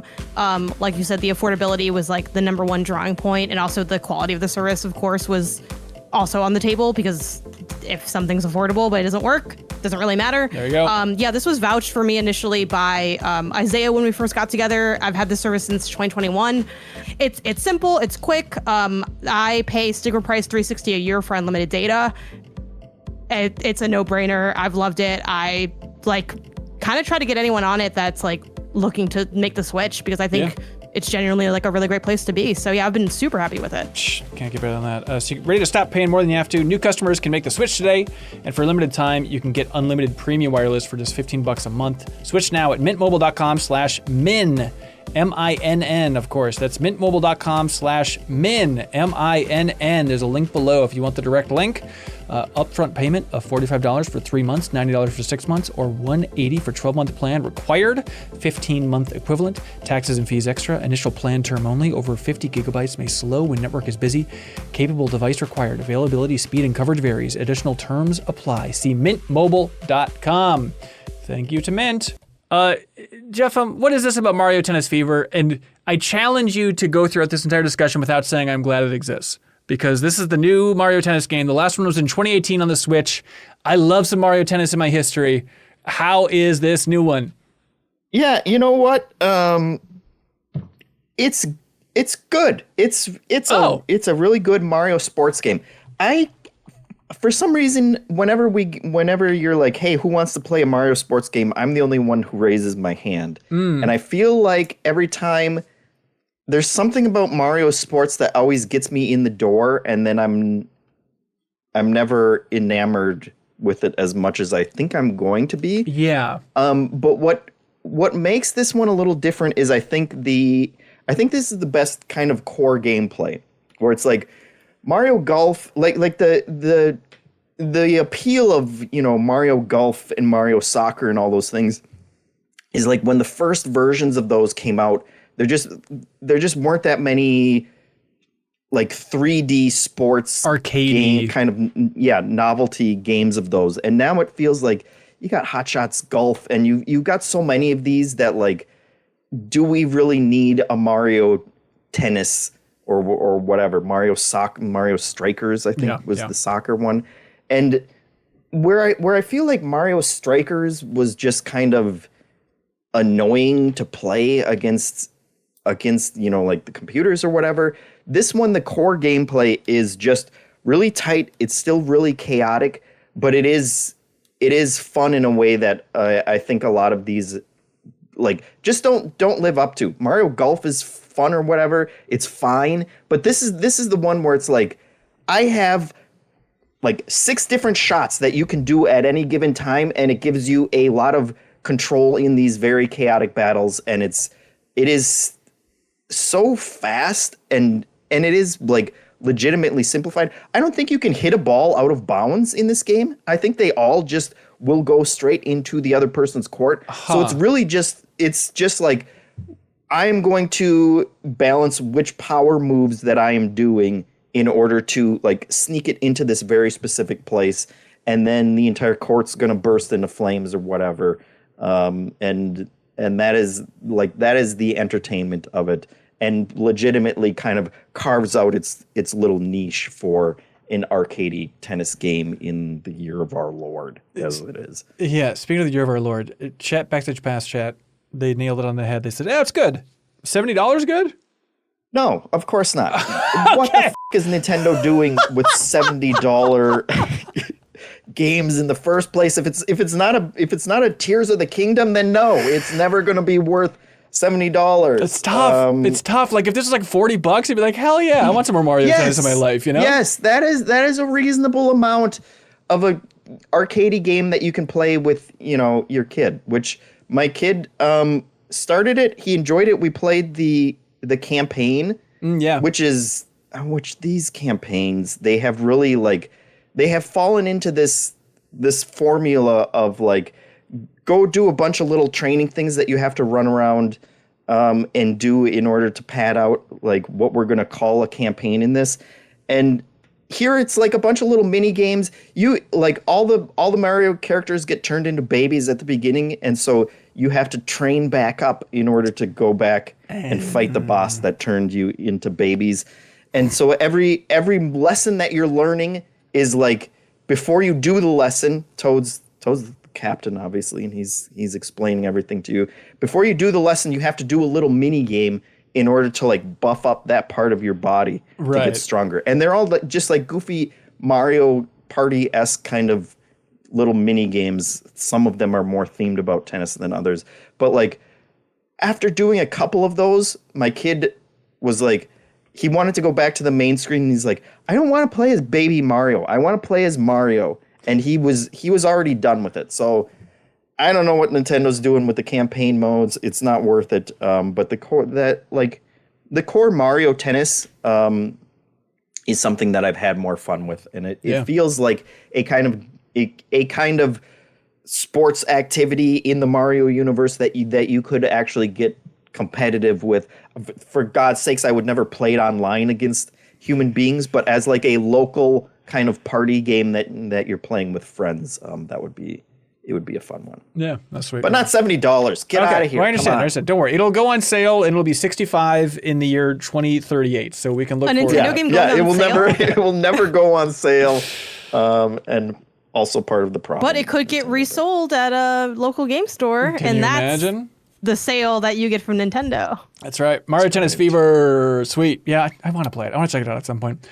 Speaking of which, a game that maybe we've been wanting to check out since it originally released in early access, October of 2024, is, to tie everything together, the new game from Motion Twin, who are the original Dead Cells developers, and now they're like consulting developers on the new Castlevania game, even though Evil Empire is the main developers for that one. But the new Motion Twin game is in early access on Steam, and it's called Windblown. And what prompted it, Jacob? Why now did you say this is the time to check out Motion Twin's early access game? It's crazy that I am finding out just now that this came out in early access in 2024. I Really? had no idea. Yeah, no, it was truly, I was playing games with friend of the show, Brendan Bigley of Nice. Wavelengths and stuff. And we were just like, what is like a co-op game that is fun? And he was like, I was playing this with some friends the other day. It's really good. And I downloaded it. I was like, oh my God, how did I not know about this? Yeah. And it's like, I now we're a year and change, a year and a half into its early access period. But like, I was really, really impressed with this, which is a isometric roguelike action game in the style of Hades, you know, is kind of an easy comparison. But what I think the real comparison is, and part of why I was so excited about this, is like, if you were disappointed by Hyper Light Breaker not being a game that was very good, this has Hyper Light Drifter energy. Like it really, the like snappiness and the deadliness of the combat, like it's hugely, you have this dash that's just instantaneous, and you're using it not only to dash around enemies, but also to like dash from floating platform to floating platform in the sky. And the music in this game is crazy, like really big, weird choices. And it just like, a lot of the stuff that I like about Hyper Light Drifter is in here, but it's a co-op roguelike, and it's so weird that, Heart Machine tried to do that and they couldn't really pull it off. But here it is one. Yeah. Janet, are you digging it? Yeah, I booted this up. This came at like the perfect time when you put it in Slack of, hey, I'm playing this game. It's pretty fun. And it was a multiplayer because I'm entering like my PC era of gaming where I'm sitting at my desk. Isaiah has his PC set up now. And now it's like, okay, what money was spent? What are some games we can play together?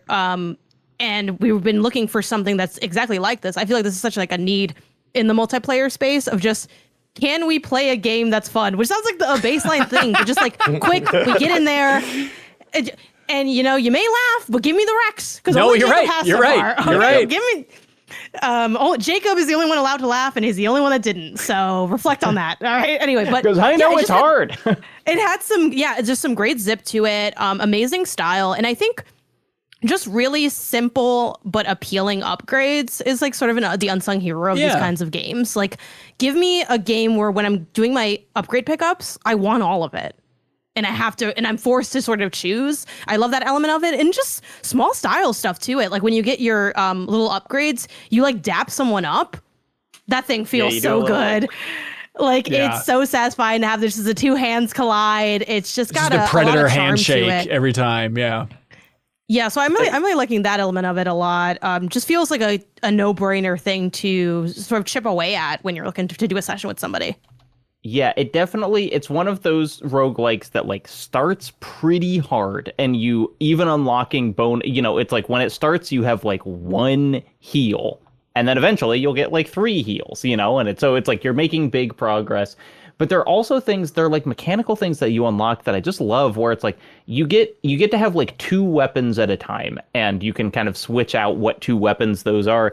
But then there's the system where if you've been attacking a lot with one weapon, the other weapon gets like a powered up switch attack where like it's like, okay, I've been using my dual blades, and now I'm going to switch from the dual blades to my like big heavy sword, and that switch unlocks this like giant attack for them, and so they're really incentivizing you to like bounce between what you're attacking with and do different things, and it just feels really good. And I think, you know, one of the kind of miracles of Hades was just like, man, they made this feel so good, you know, while letting you have lots of different play styles and whatever, and this totally has that same feeling. Then again, Leo Vader should stay far away from it, because it is a lot of dashing, and I know any game with dashing is a deal breaker for Leo, so I'd imagine he hates it. But Is it really?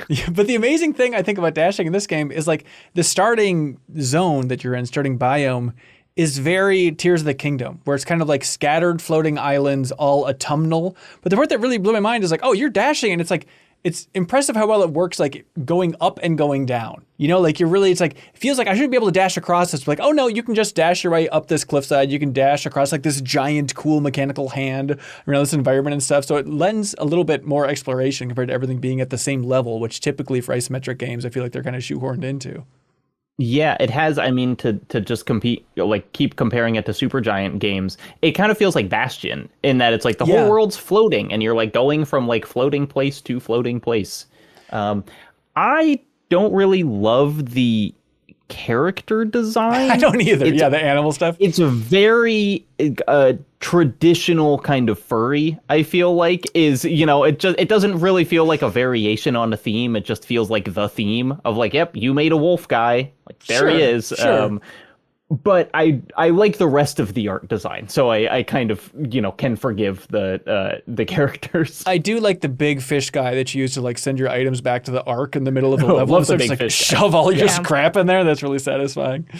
Yeah. I mean, just funny stuff like hitting the guy that you find where he's like, I need to go back. You need to slap the hell out of me to send me back for some reason. It's just like cute stuff like that goes a long way.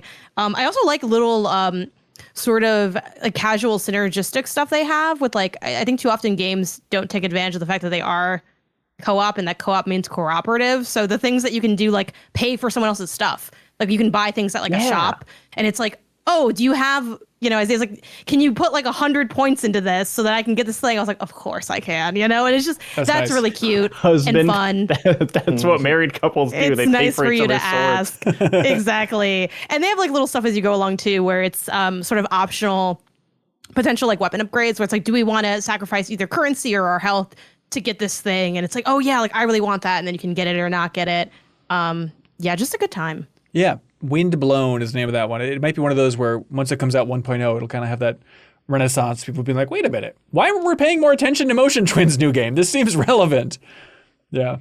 It's not, don't be confused. It's not Project Windblown. This is just straight Windblown. It's not Project Windless. I want to Project Windless, right? Project Windless. Completely separate. There's a lot of wind. Wind is like having a big It's moment also right not now. Windswept, which was the first game that I looked up and was very confused. Oh, no. Which I like that game a lot, Jeff. Just hit buy and don't ask any questions. Okay. I've also decided, this is my formal announcement, that I've decided to stop waiting for 1.0 for games. Because what happens is I wait for 1.0 and I just never play it when it hits 1.0. Because it's been too long and I don't care anymore in a way. I'm just going to start playing it now. Except for Fields of Mysteria, which we're going to play all the time, every time, whenever it comes out 1.0, obviously, to support Sarah. Hey, Tomb of the Bloodletter is a game that came out. It's another word-based typing game, another roguelike one. It feels like we were just talking about one of these like 3 months ago, Jeff. Help me out. What was that one called again? It was Cursed Words. Cursed Words. All right. So how is this one tickling your fancy? This is the one. This is the one, guys. Really? If you've been just not into like Word Balatro is a great sell. And I think we all jumped onto it with Wordplay. I think was kind of the first one, although there were many other ones. It seemed like 100 people, 100 indie devs all got the same idea like a year ago. And they've all been coming out, and none of them have hit quite in a way that like I have really enjoyed it. I did enjoy Cursed Words more.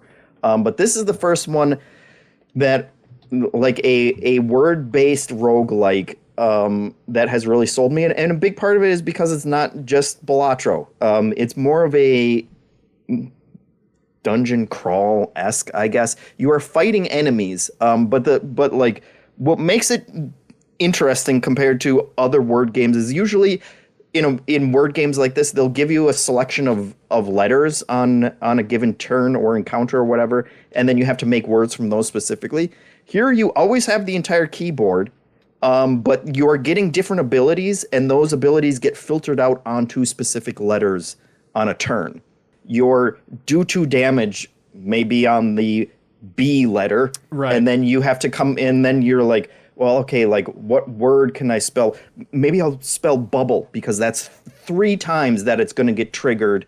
I did spell bubble, Jeff. How did you know? Bubble's a clutch one when they're on the bees. But so like and throughout, you'll do an encounter and then you'll get another one of these spells, which will just kind of get added to your pool. They'll all filter down into your different letters, and so it's a word game where having a good vocabulary does help, but it's not. It has a different feel where it's like there aren't specific words that you're always going to want to spell. Yeah, and like every time you're looking at a very specific puzzle of like, well, how do I use the Y? But it has to be before the E. And preferably, then I'll trigger the G. But when I use the G, I need 2 consonants after in order to trigger this ability. And it's like there are some meaty ass word puzzles that you are trying to figure out on any given turn in this one. And then it does all the other roguelike stuff that you enjoy of like building out your different buffs and your engine and stuff. But like they finally like. All kudos to the developer for figuring out like a formula for a word roguelike game that isn't just, well, you have one score and then you multiply it by another score, like every Balatro game. This one really feels unique, and it's a fun way to approach spelling stuff. Yeah. Tomb of the Bloodletter. Ethan's Secretions, of course, is the developer's name. Don't forget it. Of course, yes. It definitely has some like Crypt Master DNA to it. Sure. I think just in like it being a dungeon crawler and also just being sort of like feeling different and fresh. I think it's important to note that it is a game you can play using your keyboard, but it is not a typing game. Like when I think typing game, I think like dexterity, I think speed, right. I think also a mandatory input. I mostly use the mouse even when I'm sitting at the keyboard, because to mouse over is how you can see like the stuff Jeff described, the spells you get. They're like magics that take the form of basically stickers that get placed on the keyboard, the keys randomly. Yeah. So to mouse over, I mean, obviously you can memorize stuff at a certain point and you start to remember, oh, the peace sign means this means that. But it's a lot of kind of mousing over, clicking, thinking of how the stuff will sync up with each other. So I don't find that I'm typing, and I choose not to type when I play it. Yeah, I've played the entire thing on my Steam Deck. Oh, nice. It's great. Yeah. Just with the mouse controls. But I love what you mentioned about them being word puzzles, because I think that nails the feel of this game. Like, it is so different compared to so often what they're bringing out for word games. I love what they're doing here because it just makes you think about language in a different way. And genuinely, like, this might be the game that makes me start reading the dictionary, because I just need more in my arsenal. I need to build up, like, what kind of words I can make. And I think what's cool about this is the enemies, like any good kind of dungeon crawler or combat situation, the enemies create new scenarios that cause you to like question your existing strategies. So like getting, I had a debuff where it's like, every time I do damage, I take damage. And I'm like, well, that's the end of this run, because I just don't have anything that does enough damage. So then it's like, okay, you can go back and kind of take those learnings and see how can you circumvent that. And they do a lot of cool creative stuff, like with, instead of selecting your pathing the way you would do in like a Slay the Spire, they have you spell a word. So like the first, like spell a 3-letter word. You have all the keys, but only some of them have like buffs that you can gain. And they might be like, you know, gaining more max health or healing yourself. So maybe the word is like RUN, and then you hit the R room first, and that will give you whatever that buff is. So if that's like heal yourself, but you're already maxed in health, oh, that was a dumb thing that you did. You know, so you kind of have to think of, well, I want to get the most stuff I can get, but also the order of it matters. And it's just stuff like that where it's like, yes, like bring forth your own ideas, your own identity. I don't think there's anything wrong with taking from like the innovations that have come before. That's very much what creating art in any space is. But what helps this game feel fresh is that it really feels like I see you in this game and not just like you chasing another game that you're never going to catch up to. And I think that's what's cool about Tomb of the Bloodletter. It has a really cute, very like flash gamey art style to it. Yeah, it's a fun challenge. Yeah. Really enjoying my time with it so far. That aesthetic has been growing on me more of like, not really pixel art, but like MS Paint style art and animation has and like it's very cute it's a cute version of that in this game that really helps kind of differentiate it as a dungeon crawler. Yeah, like that Morsels game from last year had the kind of style too. Yeah. Cool. Yeah. Tomb of the Bloodletter, name of that game. And then Janet, you said the game that's impossible to talk about on a podcast, but you want to give it its druthers, is Jigsaw Puzzle Dreams. Which I'm curious go. My haters are always asking, what games do you like? This is a game I like. Okay. Also, all the other games I mentioned that I liked from this episode. But no, genuinely, I'll be brief because it quite literally is just a jigsaw puzzle video game. Perfect. You now know everything about the game. But I want to touch on some parts that do make it differentiated and like justify its existence, because I do think it's one of those video games where you're like, oh, why don't I just do a jigsaw puzzle in real life? Like, why would I do this? A bunch of reasons. One, you can have like really high multiplayer numbers on it. So again, the game's called Jigsaw Puzzle Dreams. It is free. Doesn't cost you anything. Add it to your library. You'll be happy you did. You can do multiplayer with up to, I think, 10 people. Maybe you can do more with mods or whatever. I've just been playing with Isaiah, and it's cool because you see their little icon as they mouse over the pieces with you. So you're kind of working on this thing together, and they put you in like an apartment that you have. Like when you host, weird. It's like your little place. They have different rooms. You can decorate that apartment if you buy the DLC packs and get different like cosmetics.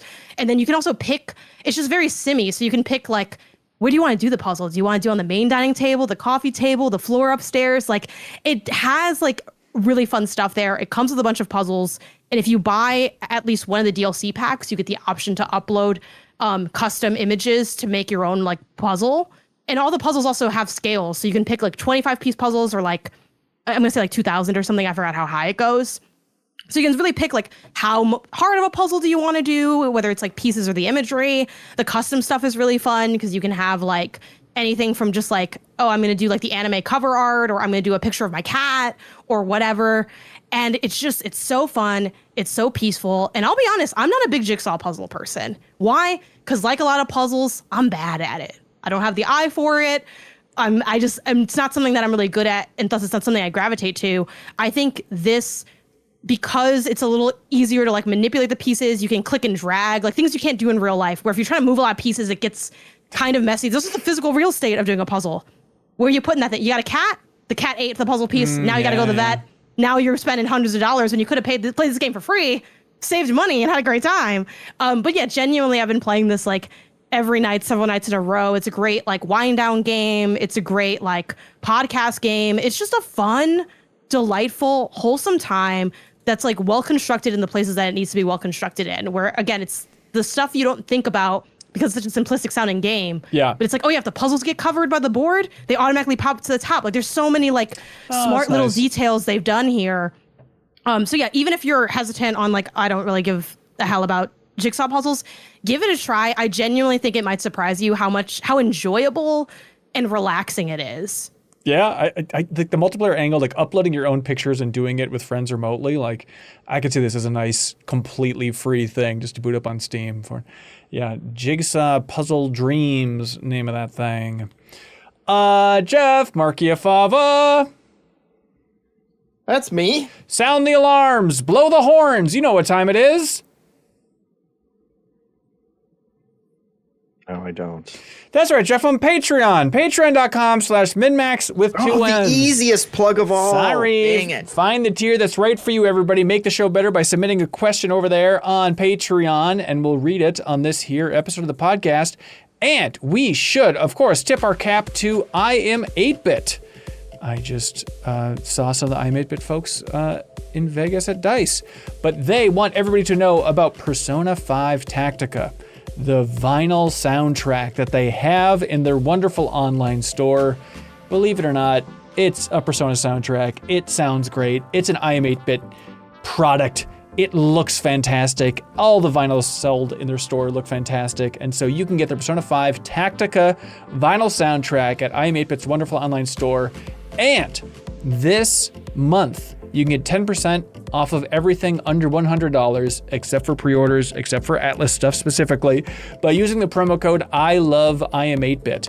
But everything else in their store, 10% off with ILOVEIAM8BIT. And their store, I promise, has something for you. Check it out. It's the coolest of the cool for curating a store about gaming. Vinyls, physical editions, a bunch of fun stuff. So keep them around, help support them. Check out the link below. Go to iam8bit.com, use that promo code, and you should help support iam8bit because iam8bit supports the MinnMax community in a big way each and every week by shipping out a prize. Whoever's the best question for community questions wins the iam8bit prize. This week, it's the Plants vs. Zombies Bad Zombie 7-inch vinyl. They'll just ship it to your darn house, and all it takes is supporting MinnMax and wowing us with your question, whichever question makes the show better. Y'all ready for these? Yeah. I'm ready. Okay. Cody U, simple but a goodie. Cody U wants to know, hey, what was your first and which is your favorite Resident Evil game? I was just talking to somebody about Resident Evil the other day, the new production assistant, which we hired actually here at MinnMax. So congratulations to, of course, Nick Stefanacci. He's going to be helping out behind the scenes here and stuff. But we're talking about Resident Evil a little bit. And it's like, do you ever have those franchises that you realize like, oh, I've been with this my entire life. I don't include it for like my favorite franchises of all time, but it's just like, oh, it's always been there. It's always been a reliable, good time to jump into Resident Evil. And so it is, I feel like for some people, maybe quiet in how reliable it is, not counting the Resident Evil super fans, but do you guys have distinct memories of your first Resident Evil? 7. Yeah, 7? Yeah. I mean, I saw the remake that came on GameCube. They've remade that game a million times. Like, I would watch it, but I never really played it. Yeah. So 7's the first one I actually played. That's And it's nice. also probably my favorite.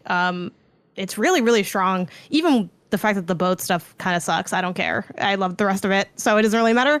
And I played that with a friend, so it's also very like cemented as like a fun experience. But genuinely, I'm trying to remember the name of the game that me and Huber played on our channel. Resident Evil. It was like one of the Revelations with the little 2, girl. yeah.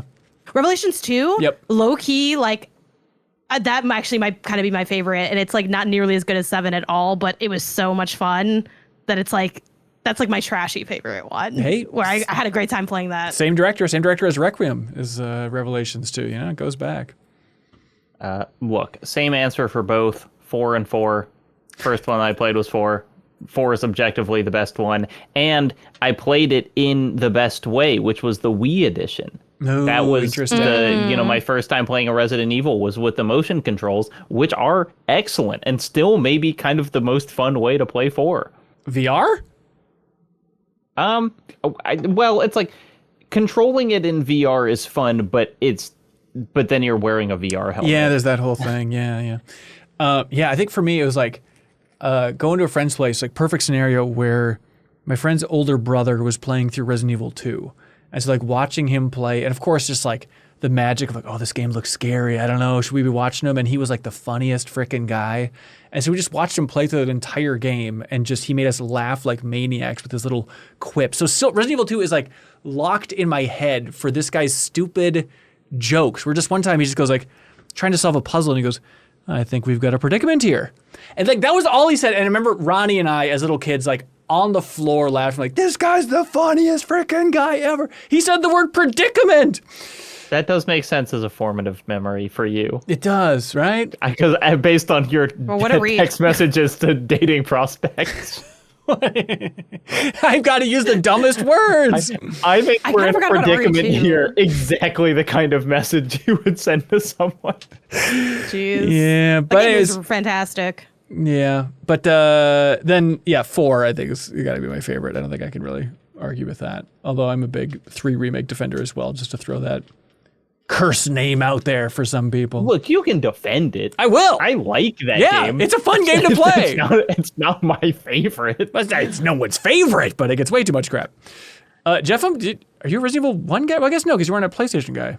No, it was Resident Evil 2, and it was the Nintendo 64 version. Oh, of you it, freak show of a man. which that's all I had. I drooled over Resident Evil for the first 2 games, looking on that forbidden console of PlayStation, and then finally we got whatever the hell Resident Evil 2 on The N64 scraps. was. Yeah, Yes, we did. That's good. That's good. Yeah. And do you have a favorite? And one of the remakes, I don't know. Same. Get out of here. Wow, they're all the same? Yeah. Well, just copy paste that into the future. But they're all fun. So, I could reframe it as, I can't pick from all my favorite children. Oh, kind cool. of Yeah. But you did. Yeah, it's kinda same, whatever. Which is your favorite child? I don't know. They're all the same. They're all the same. The classic parental refrain, yeah. Victor Pham writes in, somewhat related. They say, am I the only one on Earth who's tired of the invincible stalker enemies in games? It feels like every horror game has to have them now. It just makes the gameplay feel less scary and just really binary, as your only option is to run away from them or die. Was it invincible or invisible? Invincible. Okay, well, I don't like either. So. I'm curious if they have a distinction between like in Amnesia, where it's like, well, you literally have no way to fight back, or in like Resident Evil, where you have a gun but you can't kill Mr. X. Because what I find frustrating is when you have a gun in a game, but you don't know if shooting them is actually doing anything. Right. That's what pisses me off. Of like, am I wasting ammo or not? Can you tell me if this is doing anything? Yeah, I think it's mainly that idea of big monster you just run away from. Like, it looks like I have not started Requiem. It seems like there's some of that happening in Requiem, right? Of just kind of like run away for the big scary thing. You don't have a chance of actually defeating them in any way. Yeah. When it's like a sequestered, like too sequestered of an environment, I don't like it. Like what comes to mind is like The Medium, where they'd have like these sequences where it's like you have to sneak behind these crates and get to the end, and then you kind of just like auto fail if you get caught. Like if I always stand by stealth in a non-stealth game. Why do we even do it? And I do think that's different than I'm running away from like Mr. X or something, because it's not like he sees me. It's not like the game ends when he sees me. It's like, don't get caught by him. And I feel like that's a little different because I still have more mechanical ownership over the moment versus if I am just going behind boxes, unless you're basing your entire game around that the pleasure of that is probably kind of low. Yeah, I can hear that. It's like, it's an easy way just to create tension, even if I understand this question though. It just feels kind of hollow and binary all of a sudden, It's also like, I have a real love-hate relationship with Mr. X, but like the thing that I like about Mr. X is he's just out there stalking around, and it feels like a character that has more agency than this is a scripted moment where, the guy's going to come into this room, even though they do that too. But at the same time, that stresses me out so much. And I guess like that's why it works, and that's the beauty of it, is just like I hate that he's out there constantly, and I am so much more scared in that game than I am when he's not in one of those games. But yeah, it's very stressful. And it's weirdly the sorry, Ben, the failure of the Resident Evil 3 remake is like, you're like, oh, Mr. X, God, the scariest thing in the world is you just hear his footsteps upstairs. And it's like, what's he going to do? And then in 3, which is a game entirely based around an invincible guy, he would kind of only show up in set pieces, and you didn't have that same tension. Yeah, for sure. Dusty Beeman, hey, they say, when is the Patreon goal for Janet to ride an ostrich and Ben to film it going to happen? I included a reference link, the MinnMax show from January 19th, 2022. We promised that, Janet, you would ride an ostrich. You could tell me anything from last Tuesday, and I'd be like, I guess I said that. That being said, is this a charge shot contender for New Show Plus, Janet? Is you find an ostrich to ride legally in California? You're in LA. There's got to be an ostrich you can ride. Legally is the tricky part. I can't do it all then. I'm only one person. It's got to be out there as an option, don't you think? I don't know. I don't think so. All right, you look up ostrich ride. I think I'm willing LA. to do that. Okay, great. As long as it's like supervised and stuff. There are those ostrich costumes. No, you can get the thing where it looks like That's you're just getting riding into on some an freaky ostrich. deaky stuff, though. I don't want to open that Yeah, can of come worms. on. Yeah, You have providing I class. could find something and that Isaiah doesn't have a beef with that because I won't let him have a motorcycle. So I always like to check when it comes to ridables, like, hey, Nature's is this one motorcycle, the ostrich. Well, I can't have a motorcycle, but you can sit on a big bird. To be clear, yeah, exactly. To be clear, I'm not saying he'd come with that energy. I just think it's polite to check, you know? Like, Yeah, Crowboy says Trek to Shrek Part 2. Janet rides an ostrich. That's right. Trek to Shrek was so good. I love Trek to Shrek. That like meant a lot to me. Oh, It was wow. very formative That's in my sweet. life, yeah. And you get to ride a jet ski at the end of it, so it's basically the same thing. Yeah, before learning how to swim, which was dicey as well. But The order it should always go in. Well, you ride an ostrich before you learn to fly, so it's going to be the same effect. Geo Banerjee writes in. They say, hey there, is there a game that you were surprised still gets brought up in conversation? Personally, I'm surprised that Stellar Blade pops back into discussions every once in a while.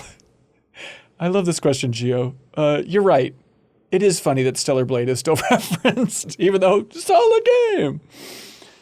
That's funny. Yeah, that's kind of a different... Because my answer for this was like, it's crazy we're still talking about Skyrim.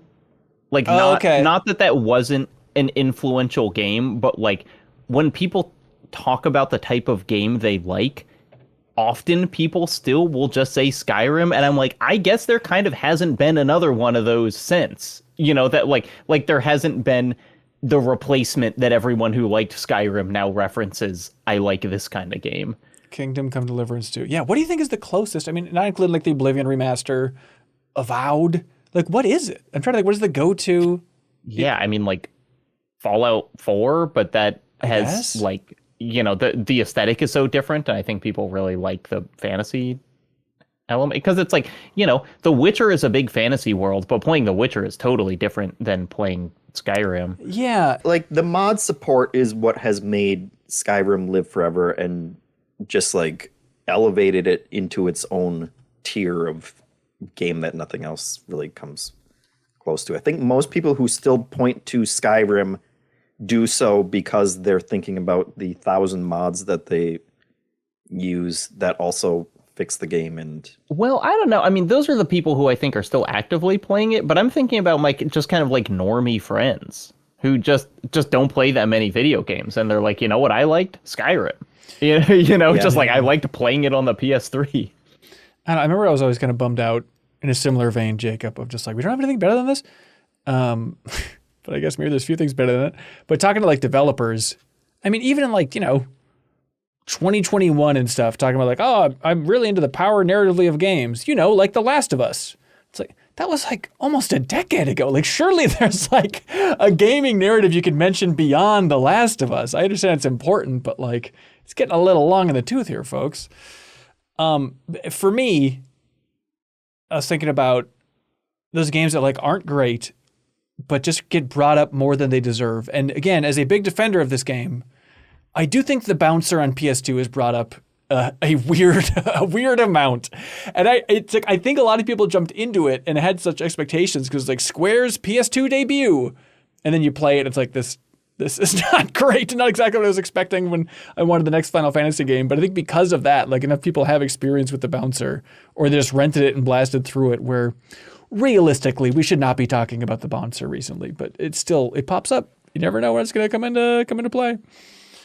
Wii is doing so much work there. Yeah. It's like, yeah, the collection of like 12 people in games media with the same mental illness. Yes. We all bring up the bouncer. Yes, that's exactly it. I think that's exactly it. Yeah. yeah, I guess it depends on what do we count as being brought up. You know what I mean? Is it like like the Skyrim thing that obviously is in conversation, but it's like if it's just in the freak show pit, does that count? Like, does it count that like I feel like I keep hearing about Billy Hatcher and the giant egg? Is anyone else hearing about Billy Hatcher these days, or is it It's just weird. me? Yeah, the streets are I talking. won't be offended.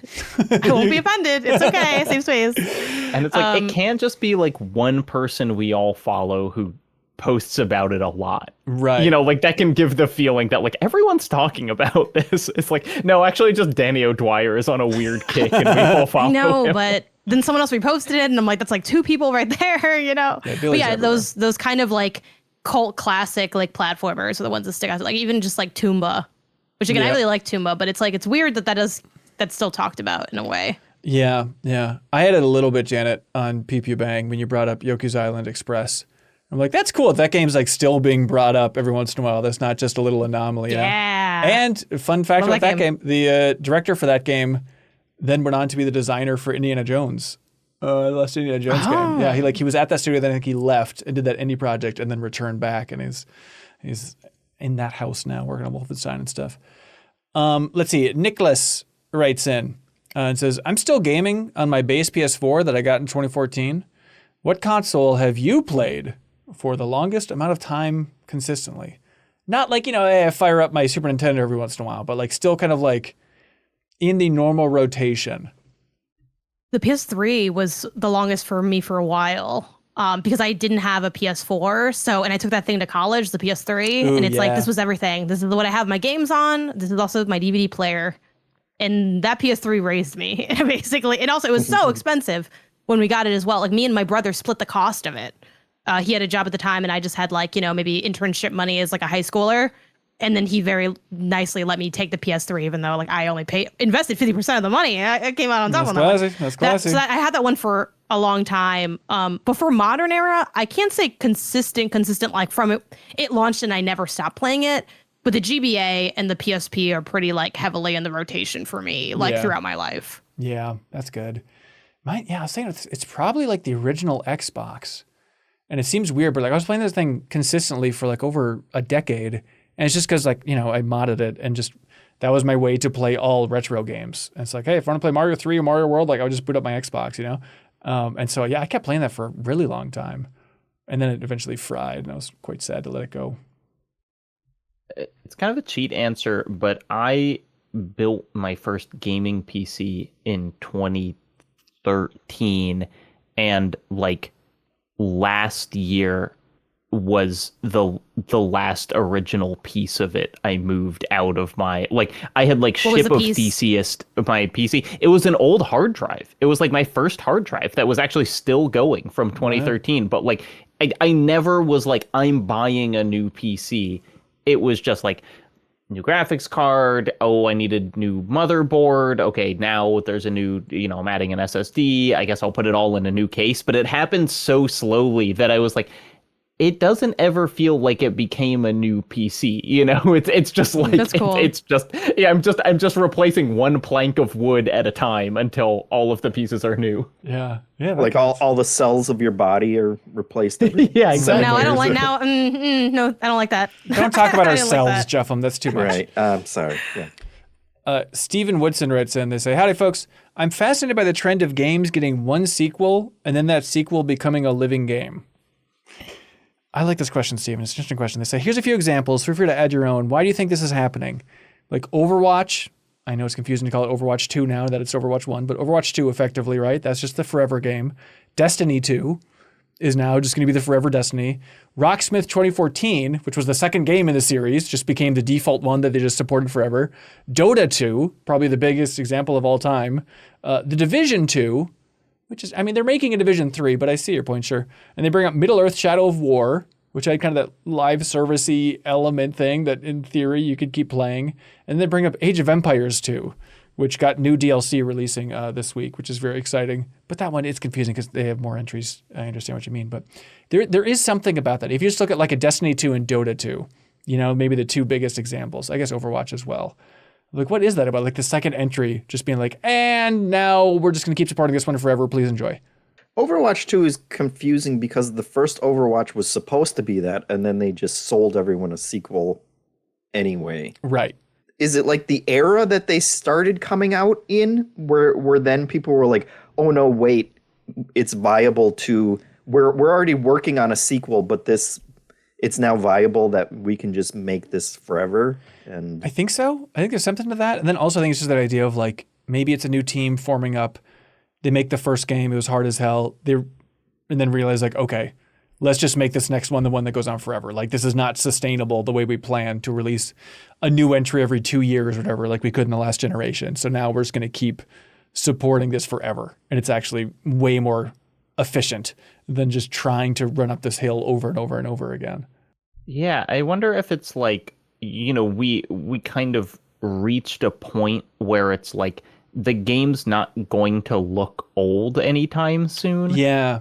It's like Destiny 2, Division 2, Overwatch. It's like we're not going to look at this in 3 years and be like, ugh, I can't believe I used to play that, in the way that, going from like 2005 to 2008 or whatever, the games look nothing like each other. Now it's like, Right. yeah, well, we can just, like, people will be happy with this level of fidelity, but that's basically just an era thing in the same way. Yeah, it's an interesting conundrum. Grizzled Gaming writes in, and they say, hey, everybody, tell Jeff from Grizzled Gaming says hello. He'll know what it means. Hi, Grizzle Gaming. There you go. This is very specific. They say, AFI's Sing the Sorrow is an all-timer of an album for me. Well, of course. But Ben, cover your ears. I've never listened to any of AFI's other albums. Sure, that's interesting. Is there a piece of media you consider to be one of the greatest, but have never really checked out the creator's other works? Yes. Good. I looked at this question while sitting on my couch, and I looked across to my full Akira box set that I have, and I thought, yep, never read anything else by Otomo, who's the guy behind Akira. That's and it's like, I think Akira's like, yeah, I would be like, yeah, of course, one of the best mangas ever. never read any of his other work. I think that happens all the time. It's like, I'm good with this one. I don't need more. But it's like, yeah, you should try and spread out to see what else they can do. My answer is the complete opposite end of the spectrum, where around Christmas time, listen to a lot of Christmas music, and I was like, you know the Christmas song, like chestnuts roasting on an open fire, and Nat King Cole has like the best version of it. I had this weird epiphany where I was like, wait, Nat King Cole has probably like sung other songs. I've just never heard a single other song from Nat King Cole other than the Christmas song. Should probably listen to, I'm sure he's a very talented guy and he's not just singing about mistletoe all day. The chat, by the way, I'm sorry I missed it. They were weighing in on the second entries being the forever entries. And they bring up Smite 2, Team Fortress 2 is a hugie that was not included there. And they bring up Sims 4, kind of a similar thing of like, that was just the one where it's like, and now that one forever. It's weird. Let's see. Victor Hensley writes in, they say, howdy MinnMax, what's the best video game related piece of media you've ever read? It can be a blog post, an essay, a book, a feature, a news story, anything. I'm in the mood to read greatness and need some suggestions from the best.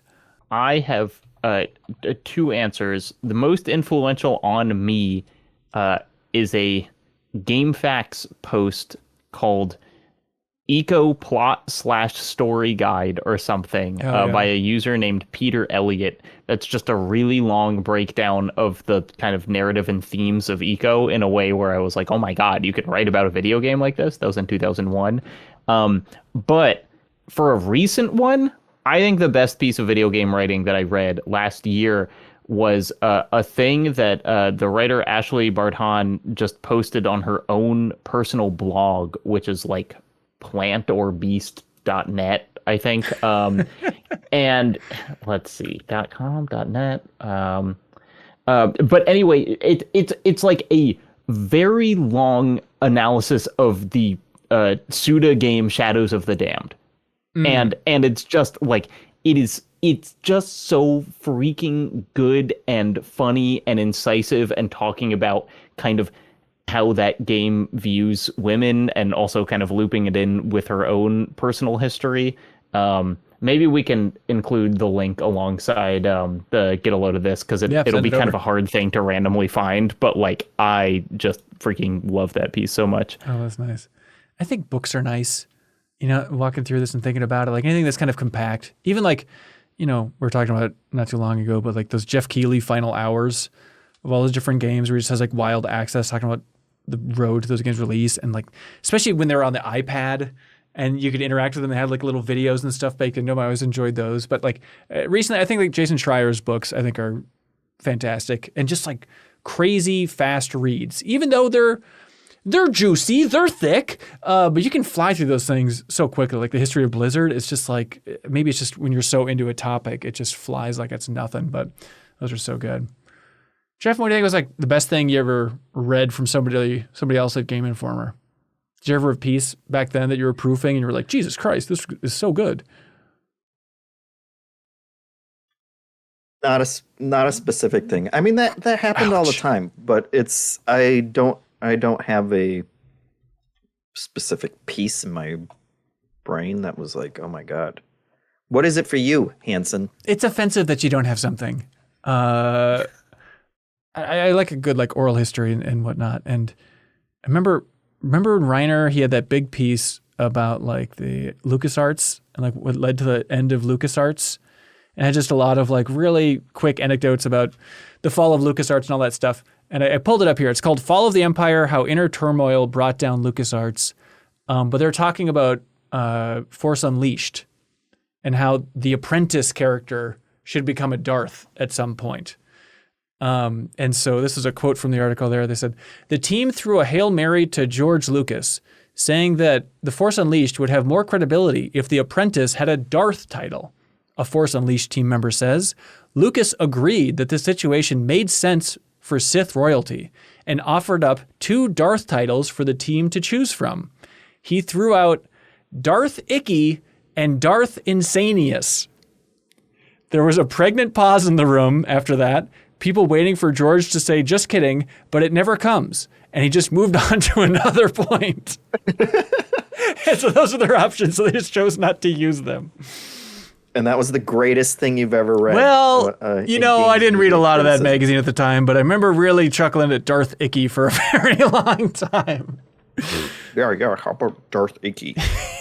Icky. Wouldn't it be crazy to just be like the god of a universe and also just like kind of not care about it that much and just like throw stuff? It's like you get a chance to talk to God and be like, God, what should I name my child? And he's like, I don't know, Icky. Alan Zwick writes in, they say, hi all, Wodar from Las Vegas. Hello. I hope you enjoyed your trip here, Ben and Jacob, and pondered the orb before you left. Jacob didn't go to Las Vegas that I know of recently. But no. I'm sure he was still thinking about the orb. I was kind of channeling my thoughts of the orb to him. And check out the new bonus pod for a full breakdown of all that. But they say, last week, I loved the argument about Horizon Hunter's Gathering and how fired up Ben and Jeffem got. Do you remember this, Jeffem? Yeah. Okay, cool. It's nice we talked about it a little bit in the Monday meeting of just like, it was, I think, uncomfortable in the sense of how little we thought of that discussion. And maybe it's just a matter of us knowing each other for a very long time at this point. But it's like, we probably should have addressed that more by the end of the episode. Be like, hey, are we good? Are we mad at each other? Are we actually okay here? Yeah, I guess that never even crossed my mind that we would be like legitimately angry at each other over our reactions to a Horizon game. Yeah. That said, I have spent the last week thinking about like, I should have brought up this point. And here's another point that I should have been more clear on. But so you haven't reconsidered your position. You're just thinking about how you could have won the argument. I've reconsidered. I have more sympathy for the idea of like Horizon 3 is going to take longer to come out because of this. Because normally I'm in the camp of like, why not? Why not try it? But the fact that it's slowing down the entry that people want, like I get that argument more. I'm still in the camp of why not, please. I'm sorry that you have apparently gotten a lot of crap online about that, because it's like, who cares, guys? He had an opinion. You don't. No, like, he's not ruining game development because he's given them a little more of a benefit of the doubt than. Look, he's not the one ruining the Horizon franchise. Yeah, that's right. I understand, and it's interesting. I've had to do some gut checks on that idea of like, normally if they announce some live service nonsense, it is a bummer for me. So like, why is this one not hitting me that way? Is it just because I'm more optimistic about PlayStation? Because you don't care about Horizon. It's fine. I like Horizon, and I think part of it is like the fact that I like cooled off so much on Forbidden West. I'm like, it's a good game. I lost enthusiasm after like 4 hours or something like that. So maybe that's why I'm like, spark me up. You don't like it, yeah, that's fine. That's like not even the prologue. I know, yeah, but then again, I beat Lego Horizon, so maybe that's it. Maybe that's the key. Is I'm ready for. You played it for the Legos, man. Well, the Legos were cute. Legos were cute. But I was, and we don't have to wallow back into this, but I was thinking about that idea of like Jacob making the argument of like, they just made it that way because it's cheaper. And I was thinking about like, that game has been in development for so long, and I'm curious about the size of the team, but like, there's a chance that game is more expensive than Forbidden West. Like, if that big of a team has been working on it since like 2020, and they've just been having to iterate on the design over and over again, like that is huge. At least 2020, they've been working on that.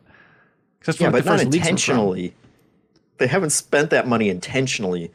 That's just like a series of we still haven't figured this out, and so it's going to keep on going, and now we've spent so much money on it, we can't stop. Sunken cost fallacy. Yeah. That's how Whatever. all the best games get made. That's right. Yeah. Name them. Anthem. Whatever the canceled first-person shooter was. I can't even remember their name anymore. Destiny. Sure. There you go. And game set match. I did it again. Dunktown. Anyways. Yeah, don't need to stay up thinking about what you should have said there. Yeah. So they say, why do you think that kids want Fortnite or cartoony art styles and wouldn't appreciate Horizon's original art style? Is the question for me that Alan poses. That's interesting.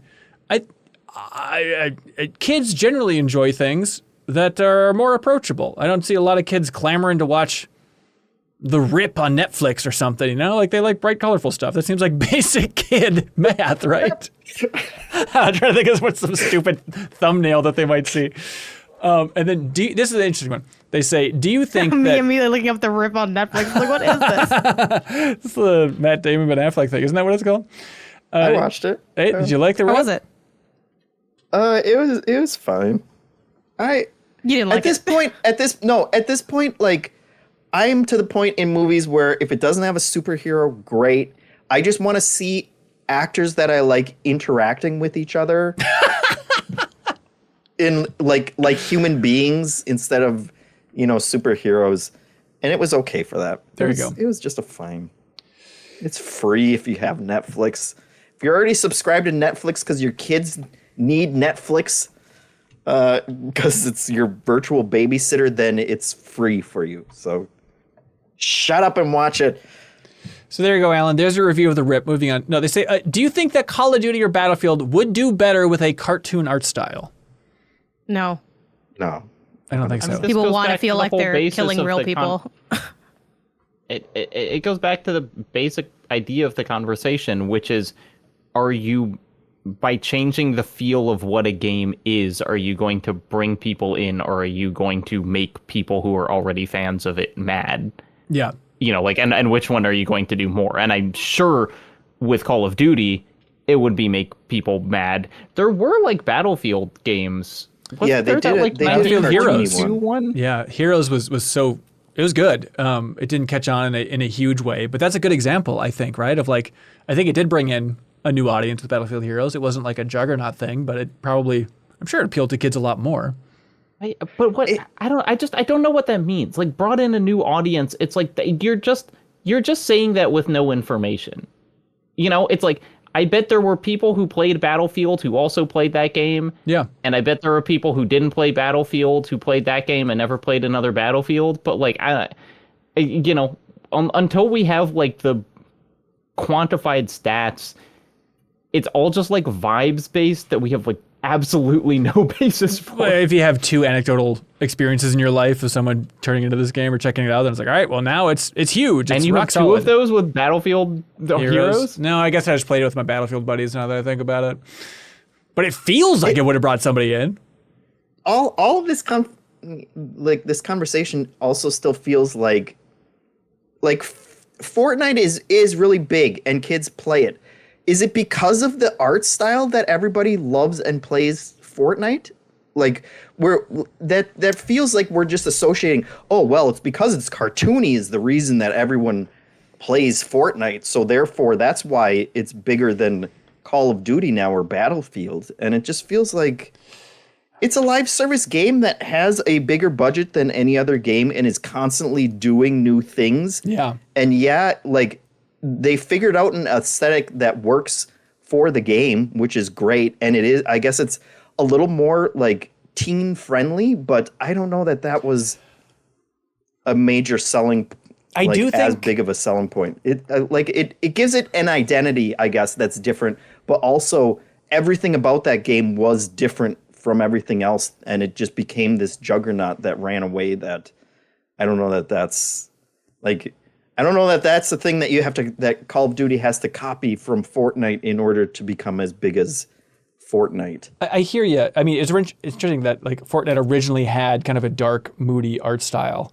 you can go look at the original concept art and stuff. And they definitely rebooted it to be more, cartoony and kind of over the top and stuff. But yeah, Jabbar Hello in the Backstage Pass chat, he brings up that like cartoon art style makes it more appealing for letting parents approve of their kids playing it. And I do think that is a factor with Fortnite. If like a bunch of 8-year-olds are playing something that looks like Fortnite, but it's realistic, I bet a lot more parents would be like, no, F this. But even like, my sister is just like, oh, whatever. A bunch of 7-year-olds want to play this game that looks like Looney Tunes. I got no problem with that. And that helps it spread across the cesspools of children, I think, I mean, and I think Fortnite's art style absolutely helps it in what is now the biggest selling point of Fortnite, which is you can put any property into it. And I think when you see, PUBG has Godzilla in it now, it looks stupid because I don't think that those art styles are good at incorporating every different media property, and they have found a way of doing that. Like you can kind of cartoonify everything in a way that works. Mm-hmm. But again, that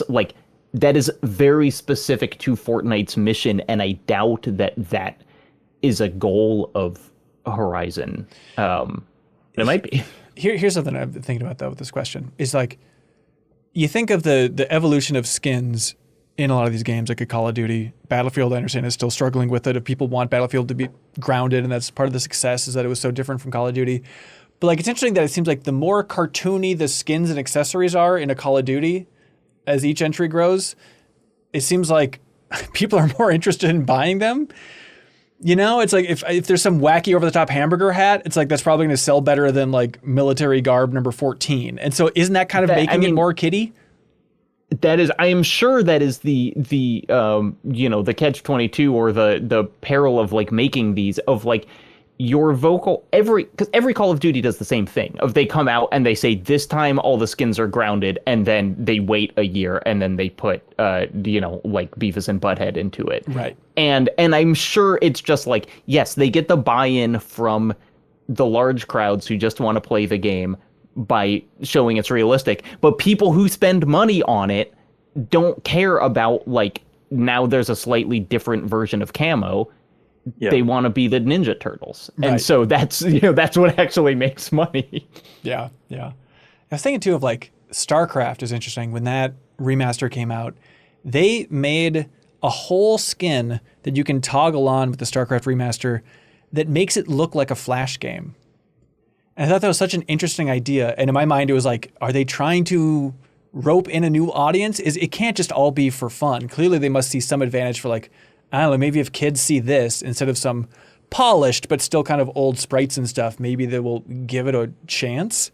But it was a big, huge swing. But I've never seen an official, a competitive game of StarCraft where they have that weird cartoon skin on. But it's really hard to find because apparently one of the best StarCraft players in the world is named Flash. And so when I search this, I just get a bunch of his matches. Yeah, StarCraft Remastered, I forget what they called. It's like Toon Skin or something. I forget. Toon Link Skin.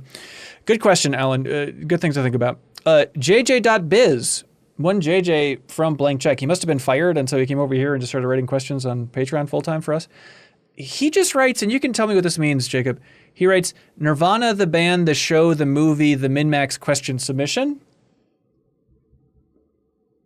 Yes. Now, do you take that to mean he just wanted to talk about how long the name of that movie is? Or he wants us to ask questions for the creators of Nirvana, the band, the show? No, I think he wants us to talk about Nirvana, the band, the show, the movie, which we are planning on doing in a fully separate thing. Yeah, we're doing a max spoilers all about Nirvana, the band, the show, the movie. An anomaly. It'll be up on YouTube, I think, in the near future, but it'll be up on Twitch right now. We're going to be streaming that. Jacob, it's one of those where I was like, I don't know, typically comedies are tough max spoilers material. And then walking out of that movie, I'm like, nope, I'm ready to talk about this movie for a very long time. I've gone what I would call full Ben Hansen mode of the only thing I have been watching over the last week is interviews with Johnson. Yes. It's like I'm just like mainlining them. Isn't he the best interviewee? He's just fascinating, right? He's really good. So good. But my one question for them, I guess, JJ, would be, they open and close the movie with music from Chrono Trigger, and I didn't see it in the credits. And I know all of the history of No Other Band of the Show is a lot of like swerving around copyright issues, but I was looking in the credits and maybe I missed it. But it's weird that like that's the one thing that I didn't see cited in the credits was any sort of tip of the cap to Chrono Trigger. But maybe if they're like playing it on a piano. I didn't catch that. We're getting into the max spoilers. You're right. We'll save it. Okay, Travis and Fargo writes in, obvious question, no brainer. They say, when you play a video game, do you imagine you are the character or you're just controlling the character? Just controlling. Just controlling. Yeah. Yeah, I think I'm them. You are them. This explains I a think, lot. Well, if I have to make a decision, are you them or are they you? Oh. Like that's a different thing. Are you trying to recreate yourself and then play it as yourself as a knight, or are you just becoming the knight that the character already is?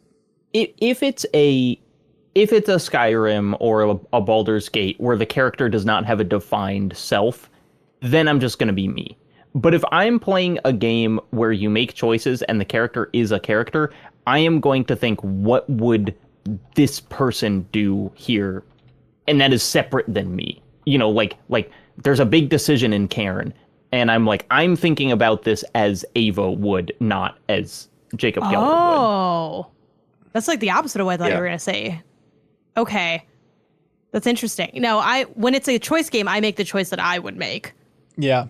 Like I don't think about what I guess maybe I would think about what the character would want, in the sense that like sometimes that's how the story is written, where it's like it makes sense to stay in this town because like it kind of ends up being like, I mean that's the whole point of like empathizing with the character, right? Where you start to see their perspective and then kind of maybe that changes what you would do in the context. But yeah, no, I do what I would do, which is admittedly boring. Like I make myself in game. It's not as fun as like, oh, I'm really role playing as the thing. I'm like, no, I'm me. Like I'm pretty much always me. I'm jealous of those people. I don't think I could do it, Janet. Of like, so you just make your character look like you, and then you make the choices that you would make. Oh, you want to do that? No, I never do it. I just feel like it's too much me. I play games to get away from me, you know? Oh, okay, but if you're playing a choice-based game, you are just probably making like the bland good guy decisions, right? And I say this as someone who does that. Yeah, every once in a while, I'm probably more often than I should be. I'm trying to push the boundaries of like, okay, let me choose what the underdog choice is everywhere around, you know? But unless that implies going evil. I guess so. Yeah. Van Hansen classic like underdog. The contrarian. Thank you. One of the brilliant things about Disco Elysium is if you play it and you are trying to do kind of the classic RPG thing of like just being nice to everyone and kind of not making anyone mad at you, the game is like, you effing centrist, like you liberal, you're not doing anything. Like you have to choose something and like stick to it, which I really like in the game. That's fun. All right, what do y'all like for our question of the week? There's the games of surprise are still brought up. When's Janet riding that ostrich? Sequels being the living games. The one about cartoony art styles. I did actually really like that last one. Oh yeah, are you the character? Yeah. As Center Bass in the chat referred to, is it another brain in a jar question? Which I do feel like those are the good discussions of like what are we doing when we play a video game? Yeah. Jeff, how are you feeling? Yeah, sure. I like the last one. Janet, this is your chance to rebel. No, I'm okay.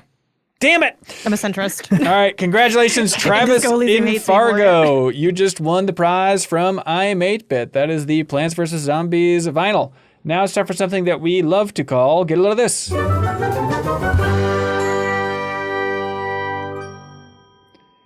Hey, get a load of this. I'm watching the latest season of Alone that they put on Netflix because I love that twisted show. But someone just made a one-off reference to like, oh, you know, this is what Otzi, the caveman, had when they found his mummy. I was like, what is this? Does everyone know about this? And so I went down a glorious Wikipedia rabbit hole about how in the early 90s, they found in the Alps, just some hikers, they thought they found a body. They're like, oh my God, I'm going to report this human remains. And it turns out it was somebody from the Copper Age that was perfectly mummified in the ice. You know this, Jacob? Yeah, of course. How do you know about Otzi? Because it's cool. It's a guy from the copper. Wasn't it like they could like see what was in his stomach, like that level of detail? It is the best Wikipedia entry you could read. It's linked below if you want to check it out. But just like it is just one of those Rosetta Stone situations of like, oh my God, every discipline jumping in on this perfectly preserved body and everyone just learning so much, and they can get down to like, we know that he grew up 40 miles to the east and then he traveled this way because of what was in his teeth and how it was digested this way, and the fact that he gave himself like acupuncture tattoos. It's like there's just so much in there, including the fun. The best passage there is talking about just all the mistakes they made with the body, and how people, when they first found it, they're like poking it with their ski poles, just like poking at his guts, and like as they're trying to rip him out of the ice, they're like breaking his arms. Just seems like everyone was damaging him, and still it's like the most miraculously preserved human being. So check it out, link below if you want to learn about our dear Copper Age buddy. Get a load of this. Okay. Y'all see those dancing robots? No. Unitary Lunar New Year robots. They got them doing kung fu now, and you're not gonna believe that it's real when you see it. We are so close to Terminator apocalypse, Robo-apocalypse. It's freakish. Good. You can just there's nothing else to say. Go watch the video. It's nuts. That sounds great. This is actually kind of related in that it's robots doing kung fu, kind of. It's just a video called Judgment Overload, which, look, I'm a child of the Flash era of the internet. I love fight animations. I love just like when you set up two kind of stick figures or characters and have them fight. There's just like a really cool anime style fight, except it's all done in Roblox. And it just proves to me once again that I don't understand what Roblox is. Because I look at this and I'm like, what? How is this the dress to impress place? Yeah, it's good. Get a load of this. I am trying to enter my reading era. I guess I'm in it technically. It's just, we'll see how good it ends up going. But I got put onto this book tracker app called Margins. I guess it's only like a year or two old. I think I saw Lucy James using it and I'd asked her about it. And it's just a nice app. Super like pared down, like just the bare minimum things. And it also includes the reading timer that it has integrated is also like, you can set it where it blocks all your other apps, which like, that hasn't really been like a problem for me of like checking my phone while I'm reading, but it's nice just to like, I don't know, have that extra layer of like being like locked into the activity that you're doing. So yeah, so that's my rec. Sweet. Hey, get a load of this from the community Discord channel. Ken OD shared this post from RPG Fan on Blue Sky, and they say, hey, did you know the PS1 boot up logo has a missing pixel on it? Not sure you needed to know this, but now I can't unsee it, and neither can you. Yeah, if you zoom in to the PS1 boot up logo, there's one missing pixel, which will drive you mad from here to the end of time. All right, that's it, everybody. Thanks so much for watching, listening, sharing, all that fun stuff for this episode. A couple things to let everybody know. Deepest Dive and Resident Evil Requiem coming up very soon. We got the cast locked down. We'll be revealing that very shortly, so stay tuned for that. The first episode is going to cover like the first 2 to 3 hours of the game. So you can jump on in there if you want to play along with us. If you support us on Patreon, you can submit questions and comments and all that stuff for us to read along, and also unlock the podcast version. Also, we haven't mentioned it, I don't think here, but GDC this year over in San Francisco, coming up in March. Janet and Jacob are the team heading out, eh? JG Squad. Yep. There it is. That is the JG Squad when it fully assembles. So not to put words in their mouths, but if you see them in San Francisco during GDC, feel free to say hello. Yes, please. Sweet. Otherwise, Pew Pew Bang, the new episode, we dropped a reference to it a couple times throughout this episode, but it's all about Metroidvanias. And Maddie Myers, who was just on the MinnMax show, she was the first traditional guest on Pew Pew Bang other than Charles Hart and everybody's siblings. But it's a fun episode unpacking the entire genre, so dive on in there. Subscribe on your favorite podcast app. Any help sharing is appreciated. Also, Bonus Pod. I forgot to plug it last week, but if you join us at the $5 tier, you unlock the bonus podcast each and every week, hosted by Haley. And last week's was one of the best. It was so good. Where it was Haley DeBoom, friend of the show, jumped on with Haley McLean, and they just raved about Overwatch for like 2 hours. And the level of depth of conversation about Overwatch. It's like, oh my God, I couldn't talk about any multiplayer game for this long and this enthusiastically. I was just amazed. So you can unlock that. And then this week, I talk about DICE, traveling to DICE for the first time, what that gaming conference is like. If you like behind-the-scenes stories of the game industry, you can listen to the latest bonus pod all about DICE. And yes, we talk about the Sphere. And yes, we also talk about a colossal professional blunder that happened to me that I had a pit in my stomach about to this day. We talk about all that stuff on this episode of Bonus Pod, so you can unlock it there. Also, this week, we have another GeForce Now stream where Sarah Podzorski and I are going to be streaming from the MinnMax studio together through the power of GeForce Now, so you can check it out on Twitch if you want to jump in live. Jeff streamed last week and mentioned the fact that GeForce Now, it's all now available on their 6th anniversary. It's now available on Amazon Fire TV streaming sticks. So you can just play amazing looking games through GeForce Now. It ties in with your Steam library, your Epic library, all that fun stuff. It's not a whole separate library you need to build up, but their library just gets bigger and bigger and bigger, already at thousands of games. It just keeps going. And there's free options available and a ton of free demos on there as well. And they have updates every Thursday on GFN Thursdays for the blog for more details there. But all right, that's it for this episode. How y'all feeling? Great. Mission accomplished? We did it. We did it. Did it. All right. We didn't talk about the God of War remake, though, also. I was thinking about that. Yeah, I think people are going to be like, why did you not talk about that? I don't even have anything to say, we'll but I do feel talk like about we it when they something. give us one screenshot. Okay? Yeah, that's Anything fair. more than a logo. All right, Jeff, or Jacob, as somebody who loves those games, scale of 1 to 10, how excited are you for the remake trilogy? 7.5? Okay. I'm pretty excited.